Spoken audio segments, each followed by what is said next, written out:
जय जय श्री अपना चरण में कोटि कोटि दंड प्रणाम। आप परम पूज्य गोस्वामी 108 योगेश कुमार जी जगत गुरु वल्लभाचार्य सप्तमी पेढ़ी में वंश छो। आप श्री मुंबई विलेपाल में बिराजो छो। आप श्री पुष्टि मार्ग और महाप्रभुजी ज्ञान दरेक उमरना वैष्णव ने अपना बचामू द्वारा और पुस्तकों द्वारा आपी रह्या छो।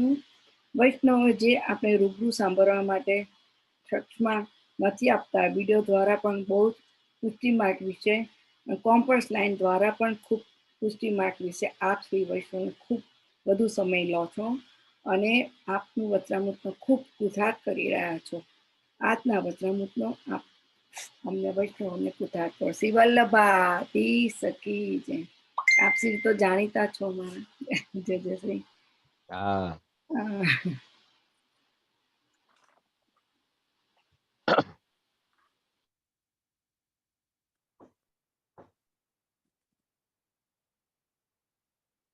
सर्वे भगवदीय वैष्णव ने आशीर्वाद।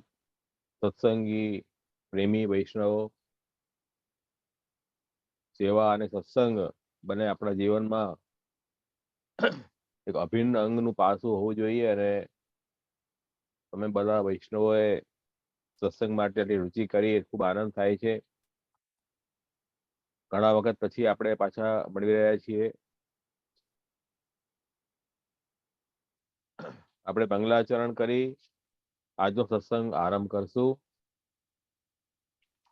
चिंता संतान हंतारो यत्पादाम्बुजरेणवः स्वीयानान्तां निजाचार्यान् प्रणमामि मुहुर्मुहुः। यदनुग्रहतो जन्तुः सर्वदुःखातिगो भवेत् तमहं सर्वदा वन्दे श्रीमद्वल्लभनन्दनम्। अज्ञानतिमिरान्धस्य ज्ञानाञ्जनशलाकया चक्षुरुन्मीलितं येन तस्मै श्रीगुरवे नमः। नमामि हृदये शेषे लीलाक्षीराब्धिशायिनम् लक्ष्मीसहस्रलीलाभिः सेव्यमानं कलानिधिम्। चतुर्भिश्च चतुर्भिश्च त्रिभिस्तथा षड्भिर्विराजते योऽसौ पंचधा हृदये मम।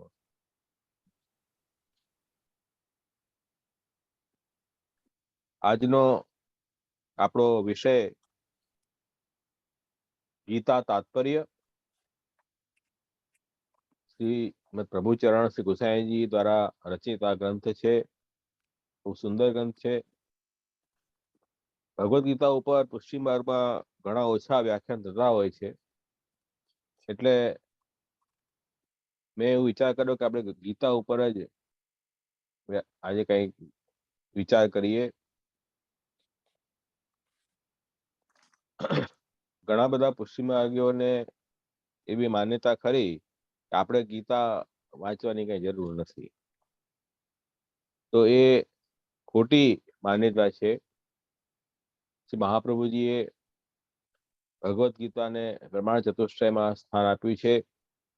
વેદા શ્રી કૃષ્ણ વાક્યાની વ્યાસસૂત્રાણી ચેવૈ સમાધિ ભાષા વ્યાસસ્ય પ્રમાણમ તચતુષ્ટયમ। તો આપણે ત્યાં બ્રહ્મવાદ અને ભક્તિ માર્ગનું સિદ્ધ કરવા માટે પ્રમાણરૂપથી આ પ્રમાણ ચતુષ્ટયના આધારે શ્રી મહાપ્રભુજી આખો પુષ્ટિ માર્ગ પ્રગટ કર્યો છે। ભગવદ આજ્ઞાના આધારે આખો પુષ્ટિ માર્ગ પ્રગટ થયો છે અને એમાં વેદ અને વેદનો અર્થ શ્રી કૃષ્ણ વાક્ય એટલે ભગવદ ગીતા અનુસાર કરવો અને વેદનો અર્થનો વિચાર કરવા માટે ભગવાનના જ્ઞાન અવતાર વેદ વ્યાસજીએ બ્રહ્મસૂત્રની રચના કરી અને એમાં પણ વેદ વ્યાસજીએ ભગવદ ગીતાનો વિચાર કરીને અને વેદનો અર્થનો વિચાર કર્યો છે।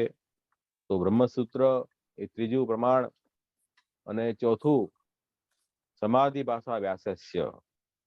વેદ વ્યાસજીની સમાધિમાં જે અનુભવ થયો દસવિધ લીલાયુક્ત ભગવાન કૃષ્ણનો, જેને આપણે શ્રીમદ ભાગવત મહાપુરાણ કહીએ છીએ, એ સમાધિ ભાષા એ ભાગવત પ્રમાણમ ચતુષ્ટયમ, આ 4 પ્રમાણોની એક વાક્યતા જ આપણે ત્યાં પુષ્ટિ માર્ગમાં પ્રમાણ માનવામાં આવી છે.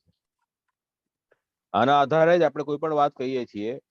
કોઈ પણ વાત આપણે બેઝલેસ નથી, પણ આ 4 પ્રમાણ ગ્રંથોના આધારથી આપણે આપણી વાત કહી રહ્યા છીએ કે પરમ તત્વ પરબ્રહ્મ ભગવાન શ્રી કૃષ્ણ છે.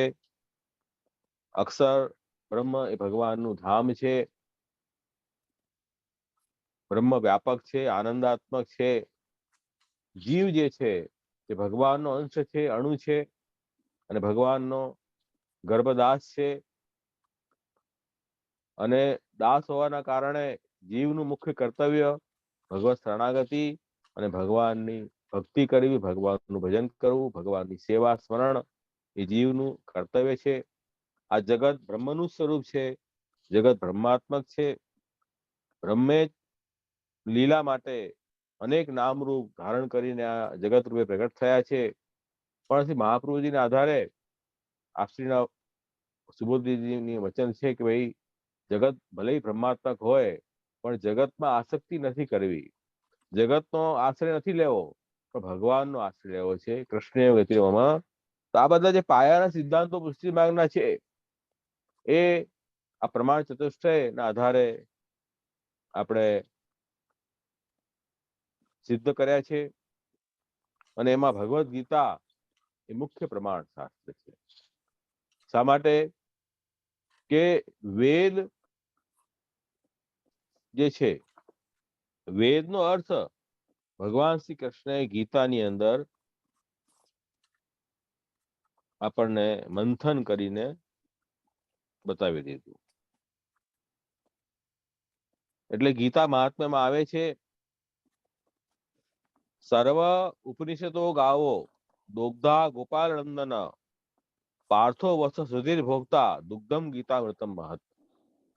વેદના જે ઉપનિષદો છે, વેદનું ઉપનિષદ ભાગ વેદાંત એ ગાય છે અને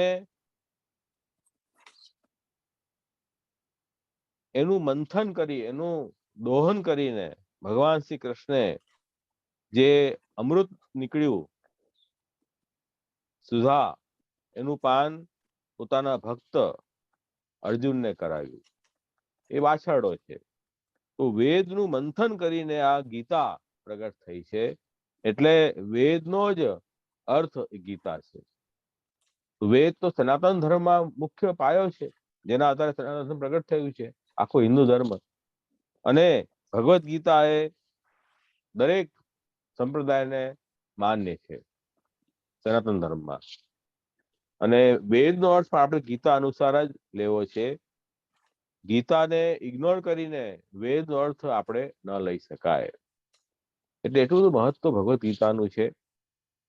અને સ્વયં વેદવ્યાસજીએ પણ જ્યારે બ્રહ્મસૂત્રની રચના કરવાની શરૂ કરી, બ્રહ્મસૂત્ર એટલે વેદનો અર્થ સ્પષ્ટ કરવા માટે આપે સૂત્ર, નાના નાના વાક્યો લખ્યા વેદવ્યાસજીએ.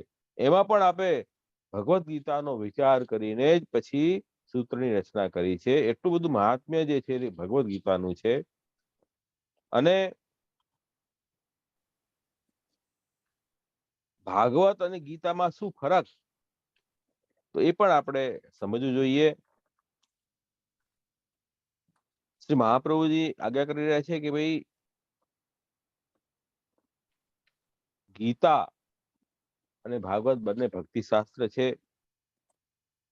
ગીતા સંક્ષેપતઃ તસ્યા વક્તા સ્વયંભૂ હરિ. મહાપ્રભુ આજ્ઞા કરે છે ગીતા સંક્ષેપ રૂપ છે, વેદનો સંક્ષેપમાં સાર ગીતામાં ભગવાને સમજાવ્યો. એના વક્તા સ્વયં સાક્ષાત ભગવાન શ્રી કૃષ્ણ હરિ છે.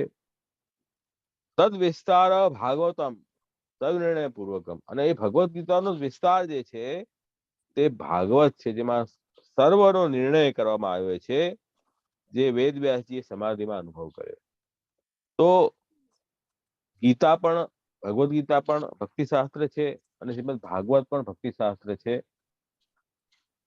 ગીતાની અંદર બધા જ ભક્તિના સિદ્ધાંતો સ્પષ્ટ થઈ ગયા, પણ ભગવદ લીલાનું જયારે આપણે શ્રવણ કીર્તન સ્મરણ કરવું હોય તો પછી એ લીલા નું વર્ણન ભાગવતની અંદર કર્યું, અને ભગવદ ગીતામાં જે સિદ્ધાંતો સ્પષ્ટ થયા, સિદ્ધ થયા, એનો જ વિસ્તાર શ્રીમદ ભાગવત છે. અને ભાગવતની અંદર 10મી લીલા નિરૂપણ કરી છે, તૃતીય સ્કંદ થી 12મા સ્કંદ સુધી, અને પહેલા આગળના 2 સ્કંદ એ અધિકાર અને સાધન લીલા છે. તો મૂળમાં ભગવદ ગીતા જે છે એ મહત્વપૂર્ણ ગ્રંથ છે, અને એના આધારે જ પુષ્ટિ માર્ગ સિદ્ધ થયો છે. તો આપણે પહેલા ભગવદ ગીતાનું થોડું ઇન્ટ્રોડક્શન આપી દઉં, અને પછી આપણે ગીતાનું તાત્પર્ય શું છે એ વિષય પર આવશું. હવે Bhagavad Gita is a part of Mahabharata. Mahabharata જે છે તે વેદવ્યાસજી શા માટે રચ્યો? કે જે સ્ત્રી શૂદ્ર અથવા જે દ્વિજ, જે હવે મર્યાદા પાલન નથી કરી શકતા, શૂદ્રવત થઈ ગયા છે, એ બધાનો ઉદ્ધાર કેવી રીતે થાય? કેમ કે એવા લોકોનો વેદમાં અધિકાર નથી, એનો આત્મકલ્યાણ કેમ થાય? તો વેદવ્યાસજીએ એ બધા જીવોનો વિચાર કરીને અને મહાભારતની રચના કરી, જેમાં ધર્મ, અર્થ, કામ, મોક્ષ ચારેય પુરુષાર્થો સિદ્ધ થાય એવો સરસ બધા ઉપાયો બતાવ્યા. અને એ મહાભારત ના 6ઠ્ઠા ભીષ્મ પર્વમાં અધ્યાય 25 થી 42 સુધી આ 18 અધ્યાય આવેલા છે, જેમાં ભગવાન શ્રી કૃષ્ણે મહાભારતના યુદ્ધના આરંભમાં અર્જુનને ઉપદેશ આપ્યો છે. એ જ ભગવદ ગીતા છે. એટલે મહાભારતનો જ એક વિભાગ ભગવદ ગીતા છે. અર્જુનને યુદ્ધ કરવામાં જે અણગમો થયો, જે વૈરાગ્ય થયો, એ દૂર કરવા અને યુદ્ધમાં પ્રેરણા આપવા માટે જે ઉપદેશ આપ્યો છે એને ભગવદ ગીતામાં સમાવેશ થયો છે. એટલે અર્જુન તો નિમિત્ત છે, અર્જુનને નિમિત્ત બનાવીને અને સમસ્ત મનુષ્ય માટે, મનુષ્ય જાતિનો ઉદ્ધાર, કલ્યાણ કરવા માટે ભગવાને આ ભગવદ ગીતા શાસ્ત્ર પ્રગટ કર્યું. અને એમાં દરેક પ્રકારના જીવોને પોતાનું કલ્યાણ કેમ થાય એના ઉપાયો બતાવ્યા છે. એટલે જેમ અર્જુન મહાભારત યુદ્ધમાં દ્વિધામાં આવી ગયો કે શું કરવું શું ન કરવું, યુદ્ધ સાગર જેવો યુદ્ધ હતો, એમાં અર્જુન જેવો જીવ ફસાયા અને ભગવાને એ સાગરમાંથી એમને ઉગાર્યા છે. એવી રીતે આપણે પણ જીવ આ સંસાર સાગરમાં તણાઈ રહ્યા છીએ, અને એ સંસાર સાગરમાંથી કેવી રીતે બહાર આવવું, ભગવાનના ઉપદેશ દ્વારા આપણે બહાર આવી શકીએ છીએ. આપણા બુદ્ધિને સુધારી અને બુદ્ધિની અસમંજસ દૂર કરી અને ભગવત શરણાગતિ અને ભક્તિ દ્વારા આપણો ઉદ્ધાર થઈ શકે છે. એ ગીતાનો સાર છે. તો ભગવાને આ જે ઉપદેશ છે તે મહાભારતના યુદ્ધના પ્રથમ દિવસે, યુદ્ધના આરંભમાં જ આપેલ. અને તે વખતે સંજય ધૃતરાષ્ટ્ર સારથી અને વેદવ્યાસજીના આશીર્વાદથી એમને દૂરદ્રષ્ટિ પ્રાપ્ત થઈ, દિવ્ય દ્રષ્ટિ પ્રાપ્ત થઈ હતી. એટલે એ દ્રષ્ટિ દ્વારા એ બધું જોઈ શકતા હતા. યુદ્ધના 10મો દિવસ થયો ત્યારે ભીષ્મ પિતામહ પડ્યા. ત્યારે સંજય યુદ્ધ ભૂમિમાંથી હસ્તિનાપુર આવ્યા, ધૃતરાષ્ટ્રને સમાચાર આપ્યા. ત્યારે યુદ્ધનો વૃત્તાંત સાંભળવા માટે ધૃતરાષ્ટ્રે સંજયને કહ્યું, અને સંજયે આરામથી એ કહેવા માંડ્યો. અને એમાં ભગવાને જે પહેલા દિવસે અર્જુનને ઉપદેશ આપ્યો એ ભગવદ ગીતા તરીકે પણ કહ્યું છે. એટલે મૂળમાં સાક્ષાત ભગવાનની વાણી આ ભગવદ ગીતા છે. એટલે શ્રી મહાપ્રભુજીએ શ્રી કૃષ્ણ વાક્યાની એમ કહ્યું, વેદા શ્રી કૃષ્ણ વાક્યાની. તો વેદ, ગીતા, બ્રહ્મસૂત્ર અને ભાગવત આ ચારેય શાસ્ત્ર જે પ્રમાણ ચતુષ્ટય છે એના કરતા કોણ છે? વેદ વ્યાસજી, જે ભગવાનના જ્ઞાન અવતાર છે. એમનું નામ વ્યાસ શા માટે પડ્યું? તો વેદ રૂપ વૃક્ષની શાખાઓનો વિસ્તાર એમણે કર્યો. વિસ્તાર કર્યો એટલે વ્યાસ, વેદ વ્યાસ. અને ભાગવત સિવાયના જે બીજા 17 પુરાણો છે એમની રચના પણ વેદ વ્યાસજીએ કરી. મહાભારતની રચના કરી, અને જેનાથી લોકોના બધા જ પ્રકારના દુઃખો દૂર થાય. લોકોના 2 પ્રકારના દુઃખો હોય છે, અંદરના અને બહારના દુઃખ. અંદરના દુઃખ એટલે આપણું અજ્ઞાન. અજ્ઞાનના કારણે જીવ જે છે તે આ સંસાર સાગરમાં ફસાઈ ગયો છે, જન્મ મરણના બંધનમાં ફસાઈ ગયો છે. એ આંતરિક દુઃખ છે. જીવ ભગવાનના સ્વરૂપને ઓળખતો નથી, પોતાના સ્વરૂપને ઓળખતો નથી. અને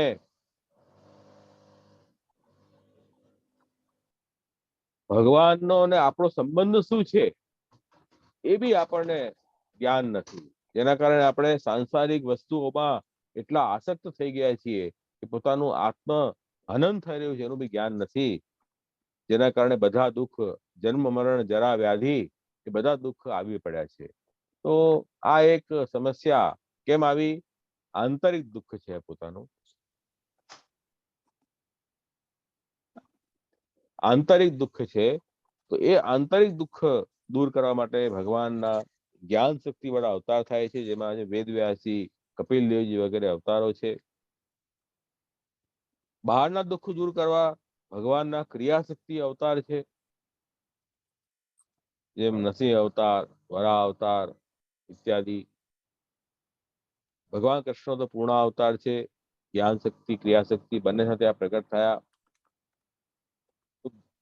કહેવાનું તાત્પર્ય એ છે કે ગીતા એ બહુ મહત્વનો ગ્રંથ છે, અને પુષ્ટિ માર્ગીઓએ આવી ખોટી માન્યતા ન રાખવી કે ભગવદ્ ગીતા આપણા માટે નથી. ભગવદ્ ગીતા તમે નહીં માનશો તો પુષ્ટિ માર્ગ જ નહીં રહી જાય. પુષ્ટિ માર્ગનો પાયો જ ભગવદ્ ગીતામાંથી આવ્યો છે. એટલે ભગવદ્ ગીતાનું શાસ્ત્રમાં અનુપમ સ્થાન છે. વેદ માટે એમ કહેવાય છે, વેદ એટલે શું? ભગવાનના નિશ્વાસ રૂપ વાણી. યસ્ય નિશ્વસિતમ વેદાહ. જ્યારે ભગવદ્ ગીતા તો ભગવાનના સાક્ષાત વચનામૃત છે. એટલે નિશ્વાસ વાણી કરતા સાક્ષાત જે વચન હોય તે સરખી રીતે સમજાય, આપણને સહેલાઈથી પ્રાપ્ત થાય જ્ઞાન. એટલા માટે વેદ કરતા પણ ગીતાનું મહાત્મ્ય વધી જાય છે એ અર્થમાં. બાકી વેદના સિદ્ધાંતો ગીતામાં છે, પણ આપણને સહેલાઈથી સમજાય એ ગીતા એ કાર્ય કરે છે. એ ભગવાનનું ઘણી કૃપા છે આપણા જીવો ઉપર. અને વેદ શ્રુતિ છે, જ્યારે ગીતા સ્મૃતિ છે. શ્રુતિ અને સ્મૃતિ 2 પ્રકારના ગ્રંથો હોય. શ્રુતિ એટલે જે ઋષિ મુનિઓએ ભગવાનની વાણી ડાયરેક્ટ સાંભળી અને એઝ ઇટ ઇઝ જગત સમક્ષ મૂકી, એ શ્રુતિ. એમની ઋષિ એટલે જેમને દિવ્ય શક્તિ પ્રાપ્ત થઈ છે, એ લોકો એ વાણી સાંભળી શકે, આપણે નથી સાંભળી શકતા. એ ઋષિ કહેવાય. જેમ સાયન્ટિસ્ટો બધા પ્રિન્સિપલ શોધી કાઢે છે, આપણને પ્રિન્સિપલ દેખાતા નથી, સાયન્ટિસ્ટ દેખાય છે. કેમ? એ ઋષિ છે, એક પ્રકારના ભૌતિક ઋષિ છે. એમાં આધ્યાત્મિક ઋષિઓ છે જે ભગવદ વાણીને સાંભળી શક્યા, જોઈ શક્યા. ઋષય મંત્ર દ્રષ્ટાર. જ્યારે ભગવદ ગીતા જે છે તે સ્મૃતિ છે. હવે ભગવાનના સ્વરૂપનું જ્ઞાન આ વેદાદિ સ્મૃતિથી થાય. પણ ભગવદ ગીતા ભગવાને કોને સંભળાવી? અર્જુનને, પોતાના શિષ્યને. અને અર્જુન જે છે એમને તે વખતે બુદ્ધિમાં ભ્રમ થયો છે. યુદ્ધ કરવું ન કરવું, શું કરવું મારે, ધર્મ શું છે, અધર્મ શું છે, એ બાબતનો સંદેહ થયો. એટલા માટે એના અધિકાર અને એના પ્રશ્નના અનુરૂપ ભગવાને એમને ઉપદેશ આપ્યો છે. ભગવાને વેદના સિદ્ધાંતોનું સ્મરણ કરીને અને ભક્ત અર્જુનને એક પર્સનલ પોતાનો ભક્ત સખા માનીને એને ઉપદેશ આપ્યો એટલા માટે એને સ્મૃતિ કહેવાય છે. પણ આપણા માટે તો આ શ્રુતિ કરતા પણ અધિક છે, કેમ કે ભગવાનના વચનોથી જે વેદનો અર્થ સમજાય, ડાયરેક્ટ વેદ વાંચવાથી સમજાતો નથી. તો એટલું આનું સ્થાન છે ભગવદ્ ગીતાનું. અને શ્રી મહાપ્રભુજીએ શાસ્ત્ર નિબંધમાં બહુ સુંદર એક પ્રસંગ ટાંક્યો છે ઉત્કલ દેશનો. એક સમયે ઇતિહાસમાં આ વાત ઉલ્લેખ છે કે ઉત્કલ દેશમાં ત્યાં રાજાની સભામાં માયાવાદીઓ અને બ્રહ્મવાદીઓ ભેગા થયા શાસ્ત્રાર્થ કરવા માટે. 7 દિવસ શાસ્ત્રાર્થ ચાલ્યો અને તો પણ સત્ય શું છે નિર્ણય ન થયો. પછી રાજાએ સત્ય જાણવા માટે ભગવાન જગન્નાથજીને વિનંતી કરી. ત્યારે જગન્નાથજીએ નીચેનો એક શ્લોક લખીને આપ્યો. શું શ્લોક લખ્યો? જે આપણા ભાગવત ગીતા મહાત્મામાં પ્રસિદ્ધ છે. એકમ શાસ્ત્રમ દેવકી પુત્ર ગીતમ, એકો દેવો દેવકી પુત્ર એવ, મંત્રોપેકમ તસ્ય નામાની આની, કર્માપેકમ તસ્ય દેવસ્ય સેવા. એટલે મૂળમાં ત્યાં 4 પ્રશ્નોનો નિર્ણય કરવાનો હતો. સૌથી શ્રેષ્ઠ શાસ્ત્ર કયું, સૌથી શ્રેષ્ઠ દેવ કોણ, સૌથી શ્રેષ્ઠ મંત્ર કયું અને સૌથી શ્રેષ્ઠ કર્મ કયું. 4 પ્રશ્નોના ઉત્તર માટે આ 7 દિવસ વાદ વિવાદ ચાલ્યો, પણ કઈ નિર્ણય ન આવ્યો. ત્યારે જગન્નાથ વિનંતી કરી અને કાગળ અને પેન ત્યાં મૂકવામાં આવી મંદિરમાં. અને પછી દ્વાર બંધ થયા અને પછી થોડા વર્ષ પછી દ્વાર ખોલ્યા ત્યારે કાગળમાં આ શ્લોક લખીને આવ્યો, જે સ્વયં જગન્નાથ રાયજી આ શ્લોક લખ્યો છે. અને 4 પ્રશ્નોના ઉત્તર આમાં આ શ્લોકમાં આપ્યા. સૌથી શ્રેષ્ઠ શાસ્ત્ર કયો છે? એકમ શાસ્ત્રમ દેવકી પુત્ર ગીતમ. દેવકીજીના પુત્ર ભગવાન શ્રી કૃષ્ણે જે ઉપદેશ આપ્યો છે ભગવદ્ ગીતા સૌથી શ્રેષ્ઠ શાસ્ત્ર છે. બધા વેદનો સંદેહ નિરાકરણ કરીને બધા વેદના સિદ્ધાંતોનું સ્પષ્ટીકરણ ગીતામાં થઈ ગયું. અને ભાગવત અને ગીતા તો એક જ વસ્તુ છે, ગીતાનો વિસ્તાર ભાગવત છે. એકો દેવો દેવકી પુત્ર એવ, સૌથી શ્રેષ્ઠ દેવ પરમ તત્વ શ્રી કૃષ્ણ છે. દેવાધિદેવ, બધા દેવો એમની આજ્ઞા અનુસાર કાર્ય કરે છે. અને મંત્ર, કઈ વસ્તુનું મનન વધારે કરવું? તો કે ભગવત નામ. મંત્ર અપી એક તસ્ય નામાની આની, એમના જે નામ છે એમનું જ મનન કરવું. એટલે આપણે શ્રી મહાપ્રભુજી આપણને કહ્યું, તસ્મા સર્વાત્મના નિત્યમ શ્રી કૃષ્ણ શરણ મમ, વદત ધીરે સતતમ સ્થે મિત્યમતિ. એટલે શ્રી કૃષ્ણ શરણ મમ, આ મંત્ર ભગવાન કૃષ્ણનું નામ છે. એ શ્રેષ્ઠ મંત્ર છે, મહામંત્ર છે. એનું રટણ કર્યા કરવું, સ્મરણ કર્યા કરવું, બધા કાર્યો સિદ્ધ થાય. લૌકિક અલૌકિક બધામાં સફળતા પ્રાપ્ત થાય. ઠાકોરજીની ભક્તિ સિદ્ધ થાય છે. એવો શરણાગતિનો મંત્ર. અને કર્માપેકમ તો દેવ સેવા. કર્મ, કયું કર્મ કરવું? ભગવાન શ્રી કૃષ્ણની સેવા, એનાથી ઉત્તમ બીજું કોઈ કર્મ નથી. તો આ 4 પ્રશ્નનો ઉત્તર તે આપ્યો. એટલે ભગવદ્ ગીતા જે છે સૌથી શ્રેષ્ઠ શાસ્ત્ર સ્વયં જગન્નાથજી કહ્યું છે. તો ભગવદ્ ગીતા દરેક વૈષ્ણવે અવશ્ય પાઠ કરવો ગીતાનો. અને ગુરુ મુક્તિ, ભગવદગીતા મુક્તિ, ગીતાનો સાર પણ આપણે સાંભળવો, શ્રવણ કીર્તન પણ અધ્યયન બી કરવું ગીતાનું. તો ભગવદ્ ગીતા બહુ મહત્વપૂર્ણ છે. આપણે ત્યાં ભગવદ્ ગીતા ઉપર શ્રી મહાપ્રભુજીએ શાસ્ત્ર નિબંધ નામનો ગ્રંથ લખ્યો, જેમાં ગીતાના સિદ્ધાંતોનો સ્પષ્ટીકરણ કર્યું છે. શ્રી ગુસાઈજીએ આ ગીતા ભગવદ્ ગીતા સમજાવવા માટે આપણને ગીતા તાત્પર્ય નામનો ગ્રંથ લખ્યો. અને બીજો ગ્રંથ નાનો ગ્રંથ છે ગીતાર્થ સંગ્રહ, ગીતાનું સંગ્રહ. એમાં ગીતાની સિનોપ્સિસ 18 અધ્યાયની સિનોપ્સિસ સમજાવી છે. અને ન્યાસાદેશ નામનો એક ત્રીજો ગ્રંથ શ્રી ગુસાઈજીનો છે, જેની અંદર શ્રી ગુસાઈજીએ શરણાગતિનો જે શ્લોક છે, સર્વ ધર્મ પરિત્યજ્ય મામેકં શરણં વ્રજ અહમ ત્વા સર્વ પાપેભ્યો મોક્ષયિષ્યામિ મા શુચઃ. એ જે 18મા અધ્યાયમાં ભગવાને શરણાગતિનો ઉપદેશ આપ્યો, એ ને વિસ્તારથી સમજાવવા માટે ન્યાસાદેશ નામનો ગ્રંથ આપે લખ્યો. એનું વિવરણ લખ્યું. તો એમ આપણી પાસે ગીતાનું સાહિત્ય ઉપલબ્ધ છે. પરવર્તી આચાર્યોમાં શ્રી વલ્લભજી અને શ્રી પુરુષોત્તમજી બંનેની વ્યાખ્યા, કોમેન્ટ્રી પણ ભગવદ ગીતા ઉપર ઉપલબ્ધ છે. તો આપણે આ બધા સાહિત્યના આધારે ભગવદ ગીતાને સમજી શકીએ. વૈષ્ણવ માટે બહુ સુલભ થઈ ગયું છે આ. તો હવે ગીતાનો જે વિષય બહુ મોટો છે, જેની અંદર ભગવાને દરેક અધ્યાયને, ગીતા આપણે વાંચીએ તો દરેક અધ્યાય એક બ્રહ્મ વિદ્યા છે. દરેક અધ્યાયનું છેલ્લે જે પૂરું થાય અધ્યાય પછી આપણે શું બોલીએ? ઓમ તત્સદિતિ શ્રીમદ ભગવદ્ ગીતાસુ ઉપનિષત્સુ બ્રહ્મ વિદ્યાયામ યોગ શાસ્ત્રે શ્રી કૃષ્ણ અર્જુન સંવાદે. પછી અધ્યાય પૂરું થાય, એ અધ્યાયનું નામ આવે. તો આ ભગવદ્ ગીતા ઉપનિષદ છે. ભગવદ્ ગીતા ઉપનિષદ. ઉપનિષદ એટલે ઉપ એટલે પાસે, નિષ એટલે બેસવું. પાસે, ગુરુની પાસે બેસીને શિષ્ય કોઈ વસ્તુ સમજવા માંગે એને ઉપનિષદ કહેવાય. એ જે ઉપદેશ આપે ને ઉપનિષદ કહેવાય. તો ગીતા પણ ઉપનિષદ છે. કેમ કે ભગવાન અહીંયા ગુરુ બન્યા છે અને અર્જુન ભક્ત પણ છે અને ભગવાનના શિષ્ય પણ બન્યા છે. ભગવાનની શરણાગતિ અર્જુને સ્વીકારી છે. એટલા માટે અહીંયા એ ઉપનિષદ છે અને એ ઉપનિષદમાં બ્રહ્મ વિદ્યાનો ઉપદેશ આપે છે. ગીતાની અંદર દરેક અધ્યાયને બ્રહ્મ વિદ્યા કહ્યું છે. તો બ્રહ્મ વિદ્યાનો ઉપદેશ આપ્યો છે. તો વિદ્યા એટલે જ્ઞાન, બ્રહ્મ સંબંધી જ્ઞાન, ભગવત સ્વરૂપનું જ્ઞાન આમાં આપવામાં આવ્યું છે, જેનાથી જીવ જે છે તે પ્રભુનું સ્વરૂપ જાણીને અને પ્રભુની સન્મુખ પ્રભુની ભક્તિમાં તત્પર થાય. યોગ શાસ્ત્ર છે.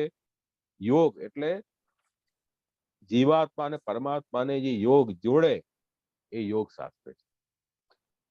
તો એવું કૃષ્ણ ભગવાન અને અર્જુનનો સંવાદ એક ભગવદ્ ગીતા છે અને એમાં દરેક અધ્યાયમાં કોઈ એક બ્રહ્મ વિદ્યાનું વર્ણન છે. 18 અધ્યાય છે તો 18 વિદ્યા તો ખરી. એટલે ઘણા બધા વિષયોમાં આવરી લેવાયા છે ભગવદ્ ગીતામાં. મુખ્યતયા જેમ એકાદશ સ્કંદ ભાગવતની અંદર ભગવાને આત્મ ઉદ્ધારના મુખ્ય 3 માર્ગ બતાવ્યા છે: કર્મ માર્ગ, જ્ઞાન માર્ગ અને ભક્તિ માર્ગ. તો ગીતાની અંદર પણ આ ત્રણેય માર્ગનું વિવેચન છે. તો આપણને થાય કે ભાઈ જો ગીતામાં બધી વસ્તુ બતાવી હોય, આજકાલ તો મેનેજમેન્ટ નો અભ્યાસ કરતા હોય જે સ્ટુડન્ટ, એમને પણ ગીતા ભણવામાં આવે છે કે મેનેજમેન્ટ કેવી રીતે કરવું કોર્પોરેટ સેક્ટરમાં. લો હવે ગીતાનો અભ્યાસ ત્યાંથી થવા લાગ્યો. તાત્પર્ય કહેવાનું એ છે ગીતા તો અધ્યાત્મ શાસ્ત્ર છે. આત્મકલ્યાણ માટે એમાં ઉપદેશ અપાવાયો છે. કેવલ ભૌતિક વસ્તુ નથી, પણ ભૌતિકમાં કેવું રહેવું જગતમાં એના પણ પ્રિન્સિપલો ગીતામાંથી મળે છે. એટલે જેવો જેવો અધિકારી એ અધિકારી અનુસાર ગીતામાંથી એ પોતાનો ઉપદેશ ગ્રહણ કરે છે. તો ગીતાનું મુખ્ય તાત્પર્ય શું એનો નિર્ણય આપણે અવશ્ય કરવો જોઈએ. એટલે ગીતાની અંદર કર્મ માર્ગ છે, જ્ઞાન માર્ગ છે, ભક્તિ માર્ગ છે.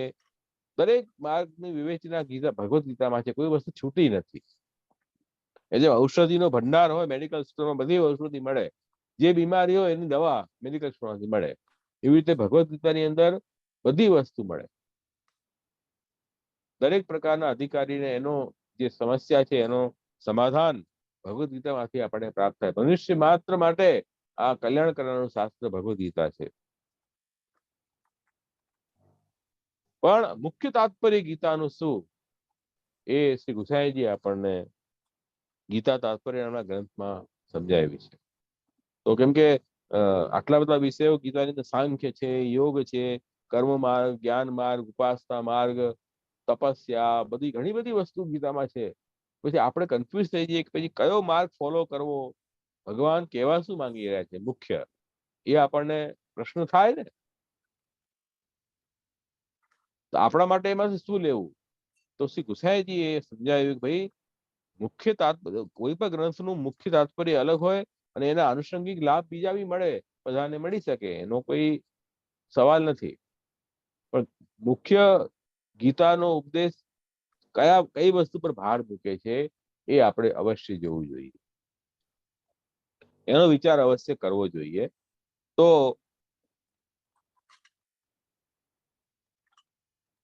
ગીતાના ઇન્ટ્રોડક્શન પછી આપણે હવે આ ભગવદ્ ગીતા ઉપર આવીએ, તાત્પર્ય ઉપર, ગ્રંથ ઉપર આવીએ. ગીતા સંગ્રહની અંદર ગુસાઈજી બહુ સ્પષ્ટ એક વાત કરી દીધી છે. ભક્તિ પિયુષ પાતારમ કૃતવા નીતિ સંગ્રહ. એટલે ભક્તિ રૂપી અમૃતને પીવડાવનાર એવો જે ભક્તિ શાસ્ત્ર ભગવદ્ ગીતા એની રચના ભગવાન શ્રી કૃષ્ણે કરી. આનો શું અર્થ મતલબ થયો? ગુસાઈજી શું સ્પષ્ટ કહી રહ્યા છે કે ગીતા એ ભક્તિ શાસ્ત્ર છે અને ભક્તિ રૂપી અમૃત નું દાન અર્જુનને કર્યું છે. આ મુખ્ય તાત્પર્ય ગીતા. એટલે અલગ અલગ આચાર્યો ગીતાનું તાત્પર્ય અલગ અલગ બતાવી રહ્યા છે. અમુક આચાર્ય એમ છે કર્મનો મુખ્ય સિદ્ધાંત બતાવ્યો ગીતામાં, નિષ્કામ કર્મ. અમુક આચાર્યો કે જ્ઞાનનો સિદ્ધાંત બતાવ્યો, અમુક એની ઉપાસના બતાવી, અમુક કે છે એની કર્મ જ્ઞાન ભક્તિ ત્રણેય વસ્તુ બતાવી. અમુક આચાર્ય એમ કે છે કે ગીતાના જે 18 અધ્યાય છે એને આપણે 6 અધ્યાયમાં વાંટી દઈએ. પહેલા 6 અધ્યાય કર્મ માર્ગ, પછી 6 અધ્યાય ભક્તિ માર્ગ અને પછી 6 અધ્યાય જ્ઞાન માર્ગ. પણ શ્રી ગુસાઈજી ને આ સ્વીકાર્ય નથી. ગુસાઈજીનો આપણે વિચાર કરીએ તો ગુસાઈજી સંપૂર્ણ ગીતા શાસ્ત્રને ભક્તિ શાસ્ત્ર કહી રહ્યા છે, આગળ કરી રહ્યા છે.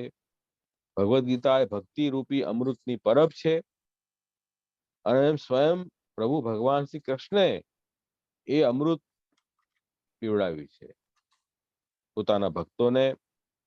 અને ગીતાની અંદર જે અલગ અલગ વિષયો આવ્યા છે, સાંખ્ય છે, યોગ છે, નિષ્કામ કર્મ છે, જ્ઞાન છે, જે બી વિષયો ભક્તિથી હતી જે બીજા વિષયો આવ્યા છે એ વિષયો પણ ભક્તિનું જ નિરૂપણ કરવા માટે ભક્તિના અંગરૂપથી આવ્યા છે. એટલે દરેક અધ્યાયમાં ભક્તિથી અતિ જે વાત બી કરી હશે તે ભક્તિના જ કોઈને કોઈ અંગને સુદૃઢ કરવા માટે શ્રી ભગવાને એ વિષયો લીધા છે. એટલા માટે ગીતાનું તાત્પર્ય એ ભગવત શરણાગતિ અને ભક્તિ સિવાય બીજું કંઈ હોઈ શકતું નથી. આ કન્ક્લુઝન ત્યાં મૂક્યું છે. હવે કેવી રીતે એનો આપણે વિચાર કરીએ.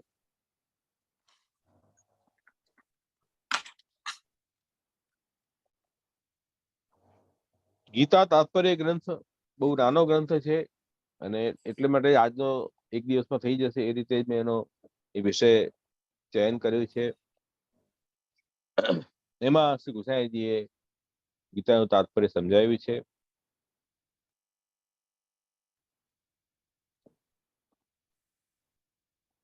એમાં સૌથી પહેલા બહુ સુંદર મંગલાચરણ આપશ્રીએ કર્યું.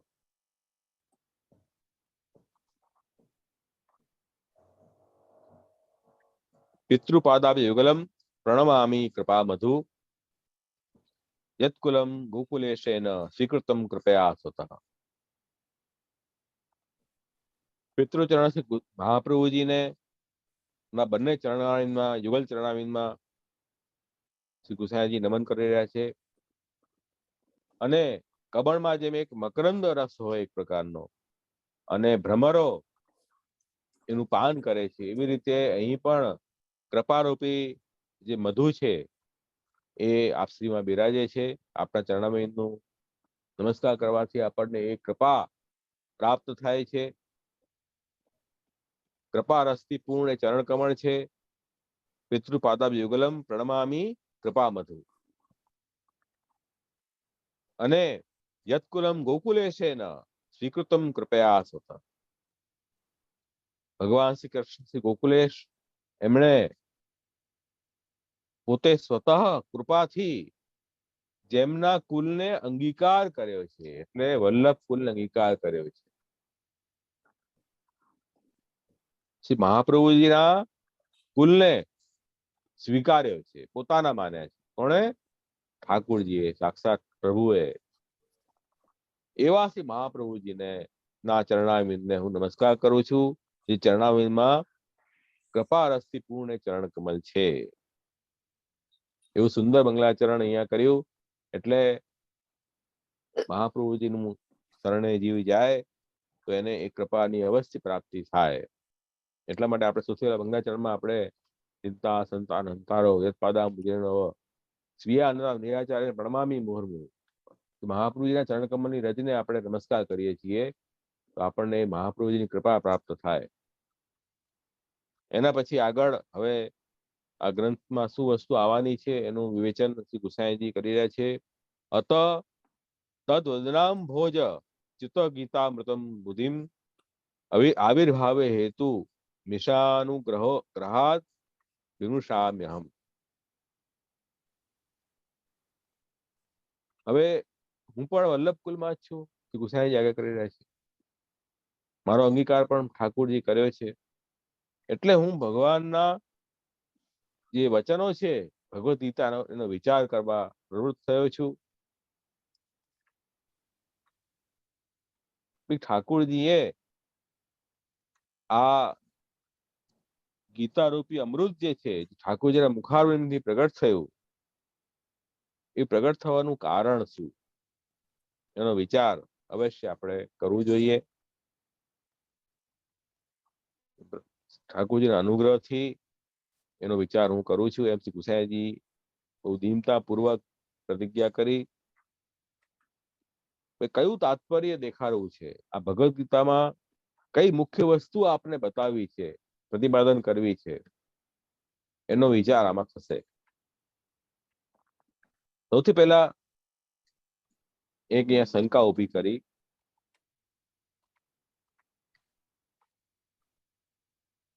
કે ભાઈ ભગવદ ગીતા આપણે લઈએ, પહેલો અધ્યાય ખોલીએ, પહેલા અધ્યાયમાં સૌથી પહેલું વચન શું વાંચીએ આપણે? પહેલો શ્લોક, ધર્મ ક્ષેત્રે કુરુક્ષેત્રે તમે વેતાયુત્સવ મામકા પાંડવાશ્ચૈવ કિમ કુર્વત સંજય. સંજયને ધૃતરાષ્ટ્રે પ્રશ્ન પૂછ્યો. શું પ્રશ્ન પૂછ્યો? કે આ ધર્મના સ્થાનરૂપી કુરુક્ષેત્રમાં યુદ્ધ કરવાની ઈચ્છાથી ભેગા થયેલા જે મારા પુત્રો છે અને પાંડવો, એમણે શું કર્યું? હવે જુઓ, સૌથી પહેલા વચન કોનું આવ્યું? ધૃતરાષ્ટ્રનું. અને ધૃતરાષ્ટ્રની જિજ્ઞાસા શું છે કે આ કુરુક્ષેત્ર તો ધર્મક્ષેત્ર છે. કેમ કે કુરુ રાજા ધર્મિષ્ઠ રાજા હતા, જેમણે એક ક્ષેત્રના અધિપતિ હતા. એ ક્ષેત્રમાં ધર્મ પ્રમાણે આચરણ કરવું જોઈએ, અને પાંડવો લગભગ ધર્મનું આચરણ કરે. તો ભીષ્મ પિતા પડ્યા યુદ્ધભૂમિમાં, પછી સંજય ધૃતરાષ્ટ્ર પાસે આવ્યા 10મા દિવસે. તો એમને એ વિચાર્યું કે ભીષ્મ પિતા જેવા સાધુ પુરુષ ને કોણે માર્યા? પાંડવોએ માર્યા. શું પાંડવોએ અધર્મ કર્યું? પોતાના વડીલને માર્યા? એવો અભિપ્રાય છે. એમણે પ્રશ્ન પૂછ્યો ધૃતરાષ્ટ્રે કે ભાઈ મારા પુત્ર એટલે કૌરવ અને પાંડવો, એમણે શું કર્યું?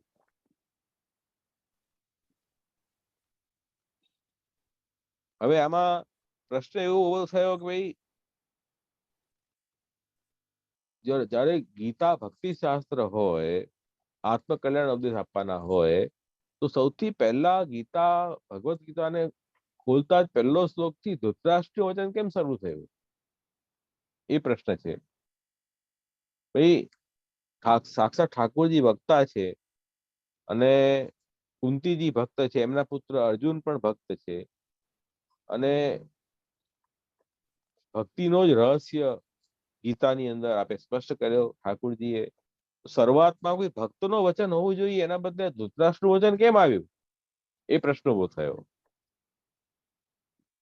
ધૃતરાષ્ટ્ર અસુર ભાવ વાળો દુષ્ટ છે, અંધ છે, એને ધર્મનું જ્ઞાન નથી, પુત્ર મોહમાં ફસાયેલો છે. એમના વચનથી આ ગીતા પવિત્ર ગ્રંથ ગીતા શરૂ થાય એ કઈ યોગ્ય લાગતું નથી. એક શંકા ઉભી થઈ ગઈ. અને બીજી વાત કે ધૃતરાષ્ટ્રના વચન પછી દુર્યોધનની વચનો આવ્યા. બધા દુર્યોધનનો ઉત્સાહ દેખાડ્યો કે દુર્યોધન જે છે તે કૌરવ પાંડવોની સેના દેખાડી રહ્યો છે ઉત્સાહથી, યુદ્ધમાં એકદમ ઉત્સાહ છે એમને. દુર્યોધન પણ ભક્ત નથી, એવી અભક્ત છે. તો આ બંને જે છે ભગવાનના દ્વેષી છે. એ બંનેનો ઉલ્લેખ શરૂઆતમાં તો ના આવવો જોઈએ કમસે કમ. એ એક શંકા અહીંયા ઉભી થઈ. શ્રી ગુસાઈજીએ આ શંકા ઉભી કરી છે. કે એક બાજુ તમે કહો છો ભક્તિ શાસ્ત્ર, બીજી બાજુ અભક્ત એવા ધૃતરાષ્ટ્ર દુર્યોધનના વચનોથી ગીતાની શરૂઆત થઈ. આનું કારણ શું? અને બીજી વાત એ બતાવી કે અર્જુન જે છે, પહેલા અધ્યાયમાં અર્જુનનો વૈરાગ્ય અને વિષાદ, દુઃખ, શોક નું વર્ણન છે. એવી સ્થિતિમાં જે શોકગ્રસ્ત હોય, જેનું મન સ્થિર ના હોય, ભ્રમિત હોય, એને બ્રહ્મ વિદ્યા જેવો ઉપદેશ આપવો કઈ ઉચિત નથી લાગતો. એનો અધિકાર જ નથી. બ્રહ્મ વિદ્યાનો ઉપદેશ કોને અપાય? કે જેનો અધિકાર હોય, યોગ્યતા હોય. અયોગ્ય વ્યક્તિ, જેમ બહુ ક્રોધિત વ્યક્તિ કોઈ હોય, એને આપણે ઉપદેશ આપવા બેસીએ તો એ ઉપદેશ સાંભળશે જ નહીં તમારો. ઉપદેશ બી ક્યારે આપવો કે સામેવાળાનું મનસ્થિતિ તો વિચાર કરો પહેલા, તો એ ઉપદેશ લાભપ્રદ થાય. તો અહીંયા ભગવદ્ ગીતાનો ઉપદેશ આવા અર્જુનને કેમ આપ્યો એ બી કઈ યુક્ત ઉચિત દેખાતું નથી.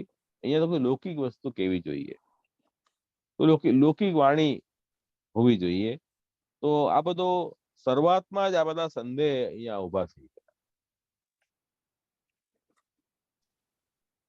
અને પછી આગળ છેલ્લે ગીતા પૂરી થઈ ગઈ, આખું ગીતાનો ઉપદેશ ભગવાને આપી દીધો અર્જુનને. છેલ્લે શું થયું? છેલ્લે અર્જુને શું કાર્ય કર્યું? કે મહાભારતમાં યુદ્ધ આરંભ કર્યું. અને એ યુદ્ધમાં પોતાના વડીલ, મોટા ગુરુ બધાનું હનન કર્યું. યુદ્ધમાં બધાને માર્યા, હિંસા કરી, અને પછી રાજ્યનો ભોગ કર્યો. તો આ બી કઈ વાત શાસ્ત્રોક્ત દેખાતી નથી. શાસ્ત્રમાં તો ગુરુ હત્યા વગેરે, મોટાઓને મારવા, વડીલોને, તો પાપ છે. તો બ્રહ્મ જ્ઞાન ઉપદેશ પછી આવું કાર્ય કર્યું એ બી કઈ વિરુદ્ધ જેવું લાગે છે. એટલે આ ઉપદેશ જે આપ્યો છે, ધર્મની સ્થાપના કરનાર ભગવાન કૃષ્ણ આવો ઉપદેશ અર્જુનને કેવી રીતે આપી શકે કે પૂજ્યનું, આપણા પૂજ્ય હોય એને મારી નાખો, તો અને રાજ્યમાં આસક્તિ કરીને એનો ભોગ કરો? આ વાત કઈ સમજાતી નથી. એટલે આ શરૂઆત અને એન્ડ બંનેમાં સંદેહ આવી ગયા. ઉપક્રમ એટલે આરંભ, અને ઉપસંહાર એટલે ગીતા પૂરી થઈ ગયા પછી નું જે કાર્ય અર્જુને દેખાડ્યું, એનાથી આ સંદેહ ઉભા થયા કે આનું તાત્પર્ય શું છે ગીતાનું સમજાતું નથી. શું કહેવા માંગી રહ્યા છે પ્રભુ આમાંથી? તો આ પ્રમાણે શરૂઆતની કથા અને અંતની કથાથી બ્રહ્મ વિદ્યાનો ઉપદેશ ગીતાજીમાં આપ્યો હોય એવું બંધ બેસતું દેખાતું નથી. ગીતાનું તાત્પર્ય સમજાતું નથી, વિરુદ્ધ જેવું લાગે છે. આવા બધા પ્રશ્નો ઉભા થઈ જાય છે. તો આપણી બુદ્ધિ જયારે ભ્રમિત થાય તો આ પ્રશ્નનો વિચાર કરવાથી જ આપણને ગીતાનું તાત્પર્ય સમજાશે. શ્રી ગુસાઈજી એવી સુંદર આ રચના કરી ગ્રંથની કે આ જે શંકા ઊભી થઈ એનો વિચાર કરવાથી જ આપણને એના પ્રશ્નના ઉકેલ મળશે, પ્રશ્નના જવાબ મળશે. એનાથી જ આપણને ગીતાનું તાત્પર્ય શું છે એ સમજાઈ જશે. તો આ એક બહુ સ્પષ્ટ વાત બની છે. બધા વૈષ્ણવોને ખ્યાલ આવ્યો હું શું કહેવા માંગુ છું? ન સમજાતો તો જરૂર પૂછી લેજો. વિષય થોડો, ભગવદ ગીતાનો વિષય થોડો ગંભીર છે, અને વૈષ્ણવ બહુ સાંભળતા નથી આ ભગવદ ગીતા ઉપર. તો કદાચ પ્રશ્ન હોય તો અહીંયા હું તમને ઈચ્છા હોય તો 2 મિનિટ વિરામ કરીને બી પ્રશ્ન પૂછી શકો છો, નહીં તો આગળ વિષય લઉં, જેવી ઈચ્છા. કોઈ પ્રશ્ન હોય તો જરૂરથી પૂછજો. સાંભળતા નહીં રહેતા, ન સમજાય તો. અત્યાર સુધી મેં જે વ્યાખ્યાન કર્યું એમાં કાંઈ બી પ્રશ્ન હોય, સંદેહ હોય તો અહીંયા જ પૂછી લો.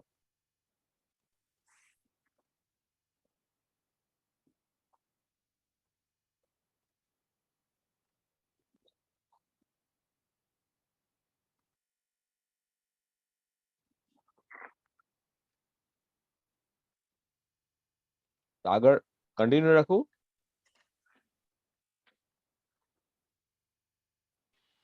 હાજી જી, આપ હજુ છે ટાઈમ આપણી જોડે થોડો. નહીં એટલે એટલે આગળ કન્ટિન્યુ કરીશું, પણ વચ્ચે આમાં કોઈ પ્રશ્ન હોય અત્યારના વિષયમાં, તમે જે અત્યાર સુધી ડીલ કર્યા એમાં કોઈ હોય તો આપણે ખુલાસો કરી દઈએ એમ. તો શું આગળના વિષયમાં પછી પ્રવેશ સારી રીતે થશે. કોઈને એમ વૈષ્ણવ કૃષ્ણ તો હજુ ઊંચો કરો તો હું ખોલું આપને બધાને. હા હા, એ જ મારું કહેવાનું છે કે વિષય જરા એવો છે ને, એટલે સમજાય છે ને બધાને. પૂછવાનું તાત્પર્ય એ છે કે અત્યાર સુધીના વ્યાખ્યાનમાં જે વિષયો આવે બધા સમજાય છે ને બધા વૈષ્ણવને. કોઈનો ન જવાબ સમજાય તો અહીંયા જ પૂછી લો. હા મને એવું નહીં લાગતું કોઈ જવાબ છે. અચ્છા, ઠીક છે, તો આપણે આગળ કરીએ, કન્ટિન્યુ કરીએ. હવે અહીંયા શ્રી ગુસાઈજી આગળ કરી રહ્યા છે કે ભાઈ આ બધી વસ્તુનો વિચાર આપણે ભક્તિ માર્ગની દ્રષ્ટિથી વિચાર કરવો જોઈએ. ભક્તિ માર્ગની રીત જે છે ને તે વિશેષ સાધારણ રીત નથી, અસાધારણ રીત છે. એટલા માટે અહીંયા સૌથી પહેલા તો એ વિચાર કરવાનો છે કે ગીતાજીની શરૂઆતમાં ભલે ધૃતરાષ્ટ્ર અને દુર્યોધન જે અભક્ત છે એનું નામ આવ્યું, એ ગભરાવાની જરૂર નથી. સૌથી પહેલા તો ભગવદ્ ગીતાનો અધિકારી કોણ છે? કોના માટે ભગવદ્ ગીતા કહેવામાં આવી? અર્જુન માટે. અર્જુન કોણ છે? ભગવાનના ભક્ત છે. તો ભક્તોને તો ભક્તિની વાત જ કહેવામાં આવશે ને. એટલે અર્જુનનો અંગીકાર જે છે તે ભક્તિ માર્ગમાં થયો છે. પોતાનો અર્જુનને માન્યા છે ભગવાને. કુંતાજી પણ ભગવાનના ભક્ત છે અને એમના પુત્ર અર્જુન પણ ભગવાનના ભક્ત છે. પોતાના તરીકે અંગીકાર કર્યા છે. અને સ્વયં વિદુરજીએ પણ કહ્યું છે, દેવો ભગવાન મુકુંદ ગૃહીતવાન. વિદુરજીનું વચન છે કે ભાઈ ઠાકુરજીએ ભગવાન મુકુંદે કુંતાજીના પુત્રોને પોતાના માનીને અંગીકાર કર્યા છે, ભક્ત માનીને. અને પ્રભુએ દરેક સંકટની ઘડીમાં એમને સહાય કર્યા છે. એમના જીવનમાં ઘણા દુઃખો આવ્યા. આપણને એ પ્રશ્ન થાય કે એટલા બધા ધર્મનું આચરણ કર્યું પાંડવોએ, તો એટલા દુઃખો કેમ આવ્યા? કૌરવો તો અધર્મી હતા તો એ બહુ સુખી હતા, અને પાંડવ દુઃખી હતા. એક વાત સમજો, ભીષ્મ સ્તુતિમાં ભીષ્મજી ખુલાસો કરે, ભાઈ આ કોઈ કર્મના કારણે દુઃખ નથી આવ્યા એમને, પણ ભગવાનની જ ઈચ્છા એવી હતી કે આ સંકટ આવે અને પ્રભુ સંકટ માટે ઉગારે એમને, તો ઠાકોરજીનું મહાત્મ્ય જ્ઞાન દ્રઢ થાય અને ભગવદ આશ્રય મજબૂત થાય પાંડવોનો. એટલા માટે દુઃખ આવીને પણ પરીક્ષાની ઘડીમાં પણ ઠાકોરજી એની પરીક્ષા બી કરી અને આશ્રય પર દ્રઢ કર્યો, અને બધી દુઃખની ઘડીમાં ઠાકોરજી એમને બચાવ્યા છે. એટલે ભગવાનના ભક્તો છે, અને ભક્તોને તો ભક્તિની જ વાત કહેવાય. એટલે ગીતા તો ભક્તિ શાસ્ત્ર છે, એમાં બે મત નથી. પણ દુનિયાની રીત એવી છે કે ક્ષત્રિયોમાં તો એવું છે કે જયારે યુદ્ધનો સમય આવે ને ત્યારે પછી એ લોકો યુદ્ધમાં પાછા ના ફરે. ભાઈ ભાઈને પણ મારી દે, એમાં એ લોકોને કોઈ પણ સંકોચ નથી હોતું. પણ અર્જુન જે છે એ તો ભગવાનના ભક્ત છે. એમને એવો વિચાર આવ્યો કે ભાઈ આ યુદ્ધ હું કરું છું એમાં ભગવાનનો સંબંધ શું? કેવળ લૌકિક દ્રષ્ટિથી મારે યુદ્ધ કરવું નથી, પણ આ યુદ્ધમાં કરીને અને રાજ્યભોગ કરવું એનાથી મને શું? હું એક ભગવદી તરીકે મારી ફરજ શું? એવો અર્જુનને પ્રશ્ન થયો. એટલે એમણે યુદ્ધ કરવાની ના પાડી, અથવા એમને શોક થયો કે નહીં, હું યુદ્ધ નહીં કરું, આટલા બધા વડીલને હું કેમ મારું? જ્યારે ધૃતરાષ્ટ્રને અથવા દુર્યોધનને એવો વિચાર નથી આવ્યો. યદ્યપિ બંનેનું યોગક્ષેમ ઉછેર તો સરખો જ થયો છે નાનપણથી, પણ ભક્ત અર્જુનને આ વિચાર આવ્યો કે મારે યુદ્ધ કરવું કે ન કરવું, અને યુદ્ધ હું કરીશ તો આ યુદ્ધ કરવું એમાં કઈ ઠાકોરજીની ઈચ્છા એવી છે, કોઈ ભગવત સંબંધ કઈ હોય તો હું આ કાર્ય કરું. જ્યારે દુર્યોધનને એવો વિચાર નથી આવ્યો. એ તો યુદ્ધ કરવા માટે તૈયાર છે. હવે અર્જુનને કઈ પહેલી વાર આ પ્રસંગ ઉભો થયો હોય યુદ્ધ માટે એવું તો નથી. એના જીવનમાં તો કેટલા મોટા મોટા યુદ્ધ એમણે કર્યા છે, અને બધા યુદ્ધમાં એ જીતી પણ ગયા છે, બધાને પરાજય પણ આપ્યો છે. એટલે એવું કે ડરી જાય એવા તો નથી, સુરવીર છે તો. પણ હવે અહીંયા મહાભારત યુદ્ધમાં આવો એમને જે છે તે વિચાર આવ્યો, એ શ્રી ગુસાઈજી અનુસાર એમાં ભગવદીયત્વનું બીજ બોલી રહ્યું છે. જ્યારે દુર્યોધન જે છે એ તો આસુરી જીવ છે, એને એવો વિચાર જ ના આવે કોઈ દિવસ. એટલે અહીંયા એવું કહ્યું કે ભાઈ ભગવદીયત્વમ એવો હેતુ, આ પ્રકારનો વૈરાગ્ય થવો, વિષાદ થવો, જે પહેલા અધ્યાયમાં વિષાદ આવ્યું છે, વિષાદ યોગ છે પહેલો અધ્યાય, તો આ પ્રકારનો વિચાર આવનો અર્જુનને એમની ભગવદીયપણું દેખાડે છે.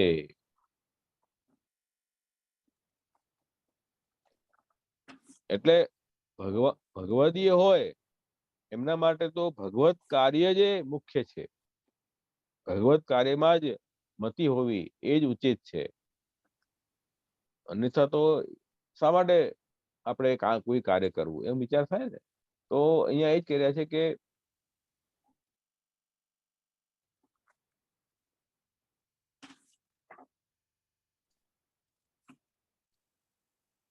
મૂળમાં અર્જુન ભગવાનનો ભક્ત છે, દુર્યોધન ધૃતરાષ્ટ્ર ભક્ત નથી, અભક્ત છે. એ વસ્તુ દેખાડવા માટે, સ્પષ્ટ બતાવવા માટે